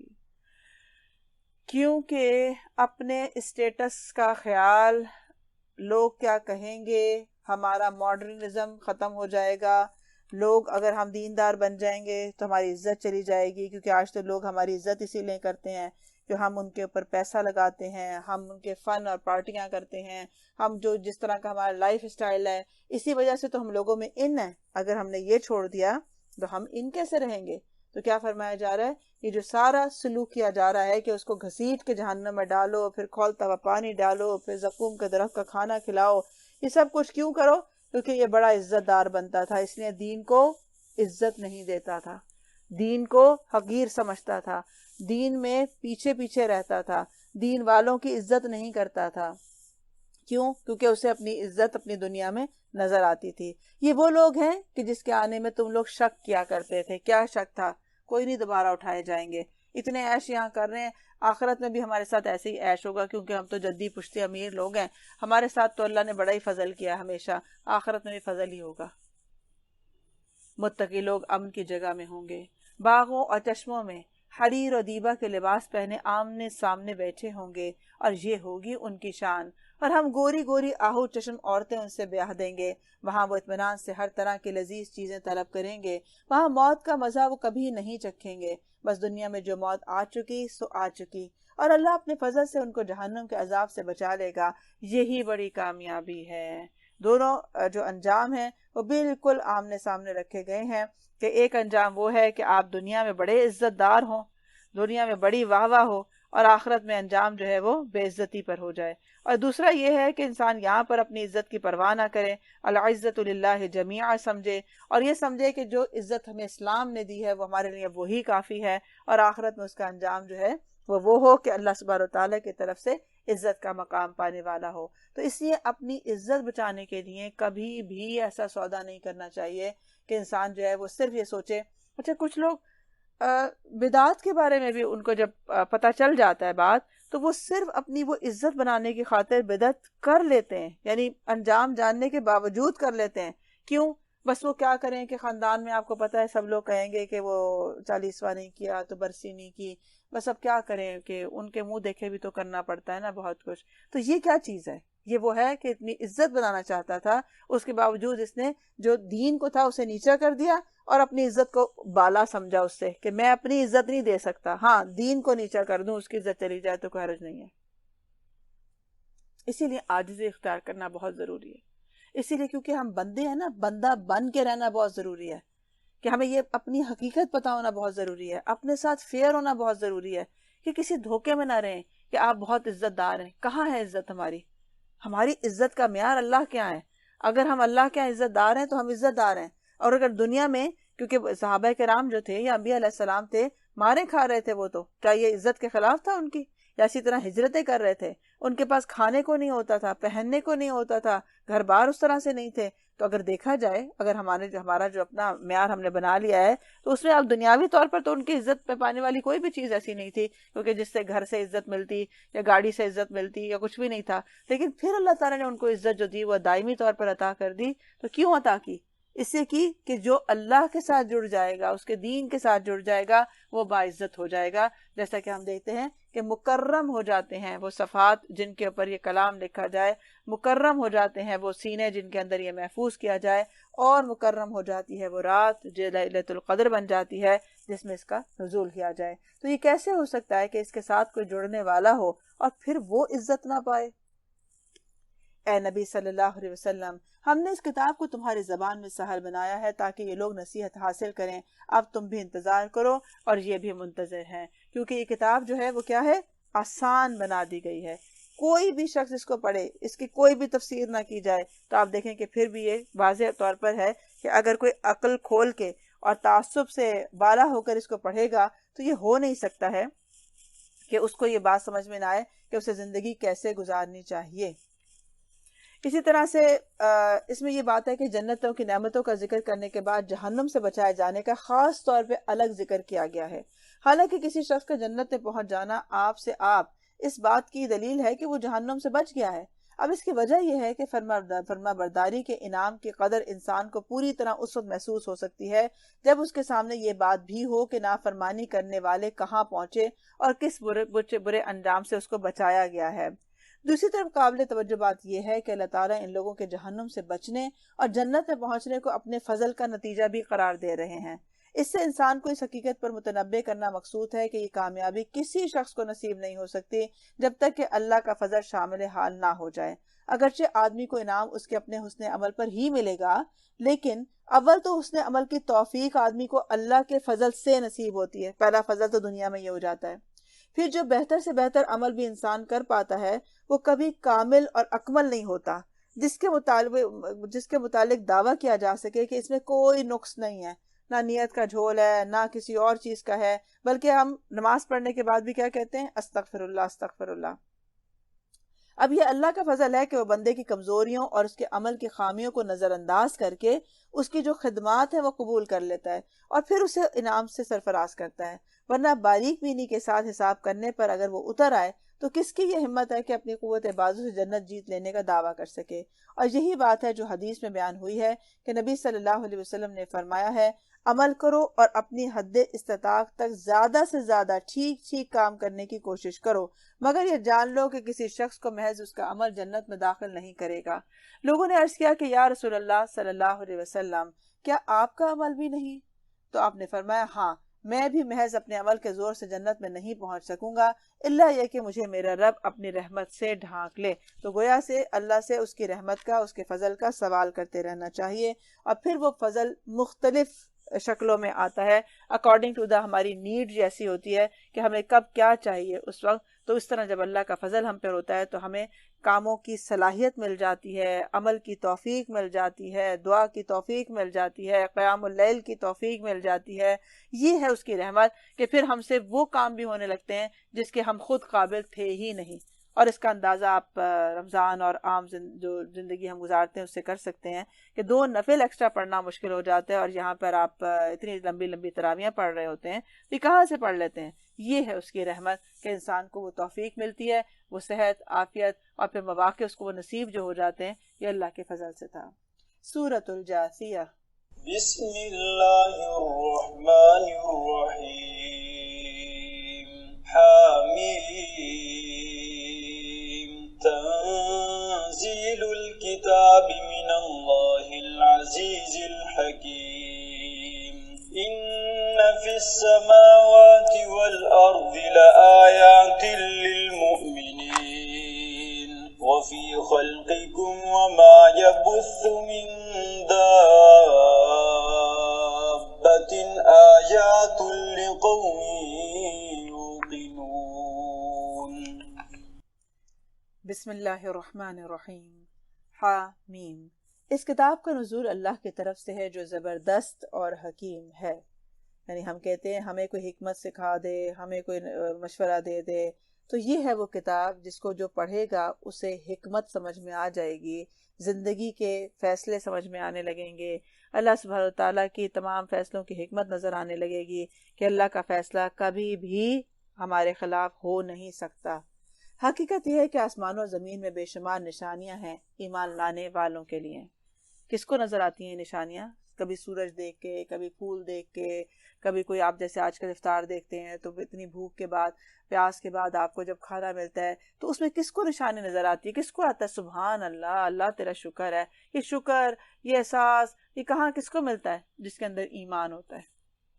وہ چھوٹی چھوٹی چیز کو جب دیکھتا ہے، کسی بھی پھول پتے کو بھی دیکھتا ہے تو کہتا ہے سبحان اللہ، کیا اس کی فارمیشن ہے، اس کے اندر رنگ کہاں سے آئے؟ کسی پھل کے ذائقے کو دیکھتا ہے تو یہ کہاں سے آیا؟ مٹی کے اندر سے کہاں سے اتنی اچھی لذیذ چیزیں کیسے نکل آتی ہیں، جن کے اتنے خوبصورت رنگ ہوتے ہیں، اتنی نیٹ کلین ہوتی ہیں، اتنی اسموتھ ہوتی ہیں، پھر اس کے اندر چینی ڈالنا، پھر اس کے اندر وہ ذائقہ ڈالنا، پھر وہ اس کی سیٹنگ کرنا، اس کی پیکنگ کرنا، یہ سب نشانیاں ہیں جو کس کو نظر آتی ہیں؟ جس کے اندر ایمان ہوتا ہے۔ اور تمہاری اپنی پیدائش میں بھی اور ان حیوانات میں بھی جن کو اللہ زمین میں پھیلا رہا ہے بڑی نشانیاں ہیں ان لوگوں کے لیے جو یقین لانے والے ہیں۔ اور شب و روز کے فرق اور اختلافات میں اور اس رسم میں جسے اللہ آسمان سے نازل فرماتا ہے، پھر اس کے ذریعے سے مردہ زمین کو جلا اٹھاتا ہے، اور ہواؤں کی گردش میں بہت نشانیاں ہیں ان لوگوں کے لیے جو عقل سے کام لیتے ہیں۔ یہ اللہ کی نشانیاں ہیں جنہیں ہم تمہارے سامنے ٹھیک بیان کر رہے ہیں۔ اب آخر اللہ اور اس کی آیات کے بعد اور کون سی بات ہے جس پر یہ ایمان لے کر آئیں گے؟ تباہی ہے ہر اس جھوٹے بدعمال شخص کے لیے جس کے سامنے اللہ کی آیات پڑھی جاتی ہیں، پھر وہ ان کو سنتا ہے، پھر پورے تکبر کے ساتھ اپنے کفر پر اس طرح اڑا رہتا ہے گویا کہ اس نے ان کو سنا ہی نہیں ہے۔ ایسے شخص کو دردناک عذاب کی خوشخبری سنا دو۔ ہماری آیات میں سے کوئی بات جب اس کے علم میں آتی ہے تو وہ ان کا مذاق بنا لیتا ہے۔ ایسے سب لوگوں کے لیے ذلت کا عذاب ہے اور ان کے آگے جہنم ہے۔ جو کچھ بھی انہوں نے دنیا میں کمایا ہے اس میں سے کوئی چیز ان کے کسی کام نہیں آئے گی، نہ ان کے وہ سرپرست تھے ان کے لیے کچھ کر سکیں گے جنہیں اللہ کو چھوڑ کر انہوں نے اپنا ولی بنا رکھا ہے، ان کے لیے بڑا عذاب ہے۔ گویا کہ ایک خاص رویے کی طرف اشارہ ہے اور اس کے بعد اس کا انجام بتایا جا رہا ہے، کیونکہ عموماً لوگ یہ رویہ اختیار کرتے ہیں لیکن اس کی شدت سے ناواقف ہے کہ اللہ کی آیات کو، بات کو، حدیث کو سننا اور پھر تکبر کے ساتھ وہی کرتے رہنا جو کر رہے تھے۔ کچھ لوگوں کا آپ اتنا صحیح کہہ دینا الٹے ہاتھ سے نہ کھاؤ، وہ ایک کان سے بات سنیں گے اور پھر وہی کرتے رہیں گے، انا تکبر کے اندر آ کے کہ اب ہم کیسے یہ چیز اپنی چینج کر لیں کیونکہ اب ہمیں بتا دیا گیا ہے تو ہم تو وہ لوگ ہیں نا کہ جو ہم تو جو کرتے ہیں وہ صحیح کرتے ہیں، جو بھی کرتے ہیں۔ آپ چھوٹی چھوٹی بات میں دیکھیں لوگوں کی یہ جو تکبر ہے وہ نظر آتا ہے، خاص طور پہ جب دین کی بات ان کو بتا دی جائے تو یہ کوئی معمولی بات نہیں ہے کہ کیونکہ انہیں بھی یہی لگتا ہے، یعنی جو شیطان کا دھوکہ ہے نا، انہیں یہ لگتا ہے اس کی بات مان لیں، یہ تو ہمارے اپنے گھر کا بندہ ہے، یہ تو اپنے ساتھ کا ہوتا ہے، کبھی وہ اپنا بچہ ہوتا ہے، کبھی اپنی بیوی ہوتی ہے، کبھی اپنا شوہر ہوتا ہے جو بتانے والا ہوتا ہے، تو وہ چیز آڑ بن جاتی ہے اس کے لیے کہ اس کی کیوں مانوں، اس کی نہیں ماننی بس۔ تو یہ ہے وہ انسان کی آزمائشیں کہ انسان مختلف طریقوں سے آزمایا جا رہا ہوتا ہے، اور اللہ کی رحمت ہے کہ اس کے لیے نصیحت کرنے والے لوگ بھی اس کے ارد گرد موجود ہوتے ہیں۔ اب یہ اس کے اپنے اوپر ہے کہ اس کے جتنا ایمان اندر ہوگا، جتنے انا اور تکبر کے بت جو ہیں وہ ٹوٹ جائیں گے، ختم ہوں گے، تبھی جا کے یہ نور اندر جا سکتا ہے۔ لیکن بہرحال اس پہ عذاب کی جو بات ہے وہ کہی جا رہی ہے کہ دین کو مذاق بنانا یا سن کر اگنور کر کے اپنے عمل کو جاری رکھنا یہ معمولی بات نہیں ہے۔ ایسے سب لوگوں کے لیے ذلت کا عذاب ہے، ان کے آگے جہنم بھی ہے، اور جو کچھ انہوں نے زمین دنیا میں کمایا ہے اس میں سے کوئی چیز ان کے کسی کام نہیں آئے گی، نہ ان کے سرپرست کچھ کر سکیں گے۔ جنہیں اللہ کو چھوڑ کر انہوں نے اپنا ولی بنا رکھا ہے ان کے لیے بڑا عذاب ہے۔ یہ قرآن سراسر ہدایت ہے اور ان لوگوں کے لیے بلا کا دردناک عذاب ہے جنہوں نے اپنے رب کی آیات کو ماننے سے انکار کیا ہے۔ کیونکہ ایک ہی قرآن کھولے نا، کسی کو لگے گا اس میں بہت رہنمائی ہے، کسی کو لگے گا اس میں سے انسان کی عقل جاگ جاتی ہے، شعور مل جاتا ہے، عمل کی راہ مل جاتی ہے، کرنے کے کام مل جاتے ہیں، زندگی کا سلیقہ مل جاتا ہے، اس میں بڑا اچھا لگتا ہے کیونکہ انسان کو بہت سیکھنے کو ملتا ہے۔ اچھا، جسے ماننا ہے اسے سیکھنے کو ملتا ہے، لیکن جسے انکار کرنا ہے اسے کیا نظر آتا ہے قرآن کھولے تو؟ اس میں صرف جہنم کی باتیں ہیں، یہ بھی گناہ ہے، وہ بھی گناہ ہے، یہ بھی چھوڑ دو، وہ بھی چھوڑ دو، کچھ نہ کرو، اس کا مطلب ہے زندگی کی انجوائمنٹ ساری ختم ہے، اسے وہ نظر آتا ہے۔ تو گویا قرآن سے جو شخص جو لینا چاہتا ہے اسے وہی ملتا ہے۔ اب آپ دیکھیں آپ کیا چیز لینے کے لیے تلاوت کرتے ہیں، تو اس لیے اس کے اوپر ملٹیپل انسان کی جو ہے وہ نیتیں ہونی چاہیے، ثواب کی نیت ہونی چاہیے، اللہ کی رضا کی نیت ہونی چاہیے، پھر قرآن پڑھنے پڑھانے والوں کی جو بشارتیں ہیں وہ ہونی چاہیے، پھر اس کے ذریعے سے مجھے ہدایت ملے گی یہ ہونا چاہیے، اس کے ذریعے سے میں اللہ تعالیٰ کی توجہ حاصل کروں گا، یا اللہ کی محبت پانے کا ذریعہ ہوگا، پھر اس قرآن کو سمجھ کے تدبر کر کے میں آگے پہنچانے کا ذریعہ بنوں گا۔ تو ایک ہی قرآن ہے، ہر کسی کو وہ دے رہا ہے جو اس سے لینا چاہ رہا ہوتا ہے۔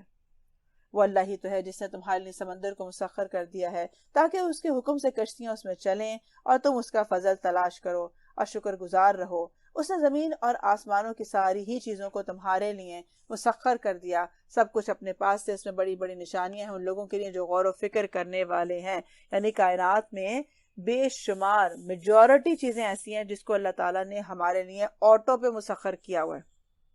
مثلا پہاڑ ہم نے نہیں بنائے، لیکن جو پہاڑ اتنی ہیوج اور بڑی چیز ہے، اللہ تعالیٰ نے اسے مسخر کر کے ہمارے ہی بھلے اور خیر کا ذریعہ بنایا ہوا ہے کہ ہم اس کے قریب بھی چلے جائیں تو یہ ہمیں ہمارے اوپر نہیں گر جاتا، ہمیں تباہ نہیں کر دیتا ہے۔ اسی طرح جتنی چیزیں ہیں، سورج ہے، چاند ہے، ستارے ہیں، زمین ہے اور سمندر ہے، یعنی بے شمار چیزیں ایسی ہیں کہ جس کو ہمارے لیے مسخر کر دیا ہے۔ کیوں؟ تاکہ لوگ غور و فکر کریں کہ اس کو تھامنے والا یا اس کو مسخر کرنے والا کون ہے۔ کتنے جانور ہیں جو ہمارے لیے مسخر ہیں۔ اے نبی صلی اللہ علیہ وسلم، ایمان لانے والوں سے کہہ دو کہ جو لوگ اللہ کی طرف سے برے دن آنے کا کوئی اندیشہ نہیں رکھتے، ان کی حرکتوں پر درگزر سے کام لیں تاکہ اللہ خود ایک گروہ کو اس کی کمائی کا بدلہ دے۔ کیونکہ آتا ہے نا کہ انسان جو ہے اس سے بھی ڈرے جو اللہ سے نہیں ڈرتا۔ کیونکہ بعض دفعہ کچھ لوگ ہوتے ہیں بڑے ہی متکبر اور بڑے ہی ویسے ہوتے ہیں. اچھا ان کے ساتھ اگر آپ کو گزارا کرنا پڑ جائے یا ان کے ساتھ کمپنی کرنا پڑ جائے تو آپ تنگ ہوتے رہتے ہیں کہ کیا ہے کیا ہے. تو اسی کیا فرمایا جا رہا ہے کہ ان کی حرکتوں پر درگزر سے کام لو تاکہ اللہ تعالیٰ خود ان سے بدلا لے، کیونکہ وہ لوگوں کے تو قابو میں ہی نہیں آتے نا، لوگوں کی تو بات ہی نہیں مانتے ہیں، وہ حجت پر حجت ہوتی چلی جاتی ہے، انہیں کبھی اپنی غلطی نظر نہیں آتی ہے. تو جو کوئی نیک عمل کرے گا اپنے لیے کرے گا، اور جو برائی کرے گا وہ اپنے آپ ہی خود ہی خمیازہ بھگتے گا. پھر جانا تو سب کو اپنے رب ہی کی طرف ہے، کیونکہ وجہ یہ ہے کہ جانا اس کی طرف ہے. اس لیے کوئی یہ نہیں کہہ سکتا کہ میری مرضی اس لیے ہے کیونکہ میرا راستہ کچھ اور ہے اور آپ تو کس چیز آپ کا مرضی وہ ہے اس لیے آپ کا راستہ کچھ اور ہے. جیسا کہ بعض دفعہ ہم دنیا میں سمجھ لیتے ہیں کہ لکم دینکم ولی دین، کہ تمہارے لیے تمہارا دین اور میرے لیے میرا دین ہے.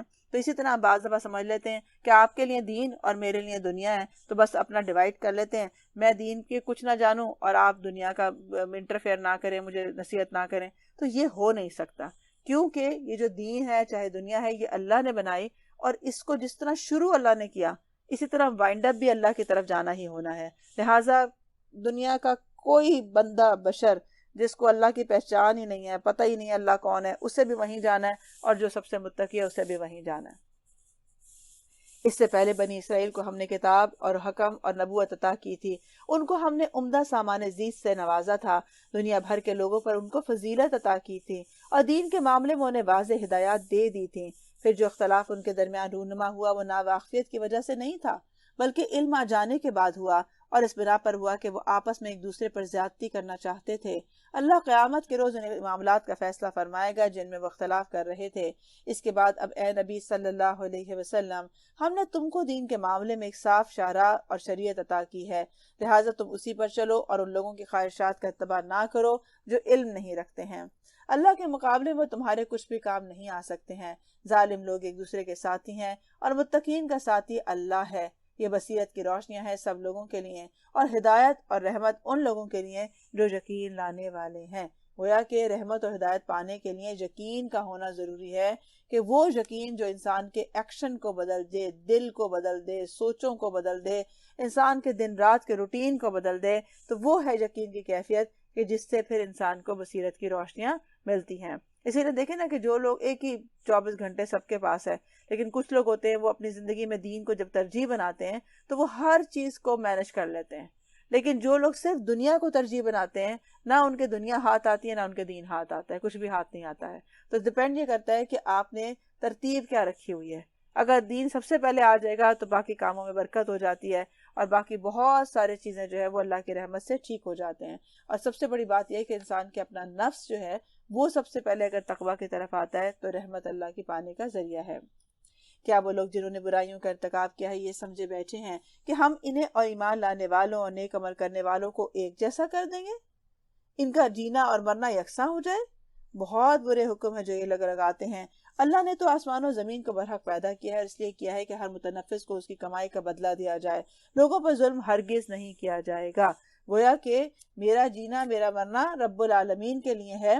تو کیا یہ ہو سکتا ہے کہ ایک کا جینا اللہ کے لیے تھا اور اس کا مرنا بھی اللہ کے لیے تھا، دوسرے کا جینا بھی دنیا کے لیے تھا، مرنا بھی دنیا کے لیے تھا؟ تو ان دونوں کا انجام جو ہے وہ ایک ہو نہیں سکتا. کیوں نہیں ہو سکتا؟ کیونکہ دونوں کا جب جینا فرق تھا تو مرنا بھی الگ ہوگا اور پھر انجام بھی فرق ہوگا. پھر کیا تم نے کبھی اس شخص کے حال پر بھی غور کیا ہے جس نے اپنی خواہش نفس کو اپنا الہ بنا لیا، اور اللہ نے علم کے باوجود اسے گمراہی میں پھینک دیا اور اس کے دل اور کانوں پر مہر لگا دی، اس کی آنکھوں پر پردہ ڈال دیا؟ اللہ کے بعد اب وہ کون ہے جو اسے ہدایت دے سکتا ہو؟ کیا تم لوگ کوئی سبق نہیں لیتے ہو؟ کیونکہ جو شخص جو ہے وہ ہدایت کی طرف آنا نہیں چاہتا ہے تو اس کے اوپر کیا ہے، وہ پردے پڑ جاتے ہیں. کس چیز کے؟ خواہشات نفس کے پردے پڑ جاتے ہیں، اپنی انا و تکبر کے پردے پڑ جاتے ہیں، اپنی میں کے درجے بن جاتے ہیں، اور سب سے بڑھ کر خواہشات نفس کے پردے ایسے پڑتے ہیں کہ اس کی آنکھیں اندھی، کان بہرے، کچھ سمجھ میں نہیں آتا. کوئی نصیحت کر رہا ہو، کوئی عزت کا بتا رہا ہو کہ یہ کام نہ کرو اس میں عزت چلی جاتی ہے، کچھ نہیں آواز آتی، بالکل اندھے بہرے ہو جاتے ہیں. یہ لوگ کہتے ہیں کہ زندگی بس یہی ہماری دنیا کی زندگی ہے، یہی ہمارا مرنا اور جینا ہے، اور گردش ایام کے سوا کوئی چیز نہیں ہے جو ہمیں ہلاک کرتی ہو. یعنی یہ جو آ جاتے ہیں تھوڑا بہت پریشانیاں آتی ہیں، تکلیف آتی ہیں، یہ تو زندگی کا روٹین ہے، اس کا تعلق ہمارے اعمال سے نہیں ہے. کیوں نہیں ہے؟ اس وجہ سے کیونکہ وہ سمجھتے ہیں کہ جو کچھ ہو رہا ہے ہم تو بہت اچھا کر رہے ہیں جو کچھ بھی کر رہے ہیں، لیکن جو ہمارے پر آ رہے ہیں یہ روٹین کی باتیں ہیں، اس کا کوئی تعلق نہیں ہے۔ اسی لیے آتا ہے نا کہ جو مومن ہے وہ اپنی چھوٹی سی بھی جو بات ہے اس کو بہت بڑا سمجھتا ہے، ایسے جیسے اس کے اوپر پہاڑ رکھ دیا گیا ہو، یعنی اپنے چھوٹے سے گناہ کو بھی بہت بڑا سمجھتا ہے۔ اسی طرح جو منافق ہے وہ بڑی سی چیز کو بھی ایسے لیتا ہے جیسے ناک پر مکھی بیٹھی اور اڑ گئی ہو، یعنی اسے اہمیت ہی نہیں دیتا۔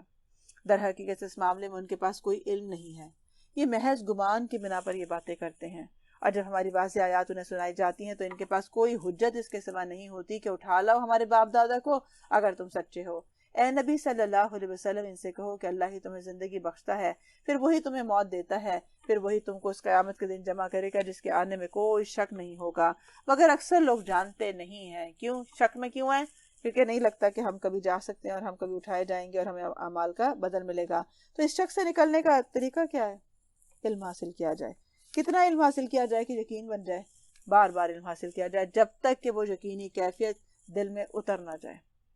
ایک دفعہ میں نہیں آپ کو یقین آیا، ایک دفعہ میں نہیں کیفیت بدلی دل کی، ایک دفعہ میں قرآن سمجھ میں تو آ گیا، دل کی کیفیت بدل گئی، عمل کی قوت نہیں آ رہی، پھر دوبارہ سنیں، پھر دوبارہ بار بار گزریں اسی چیز سے۔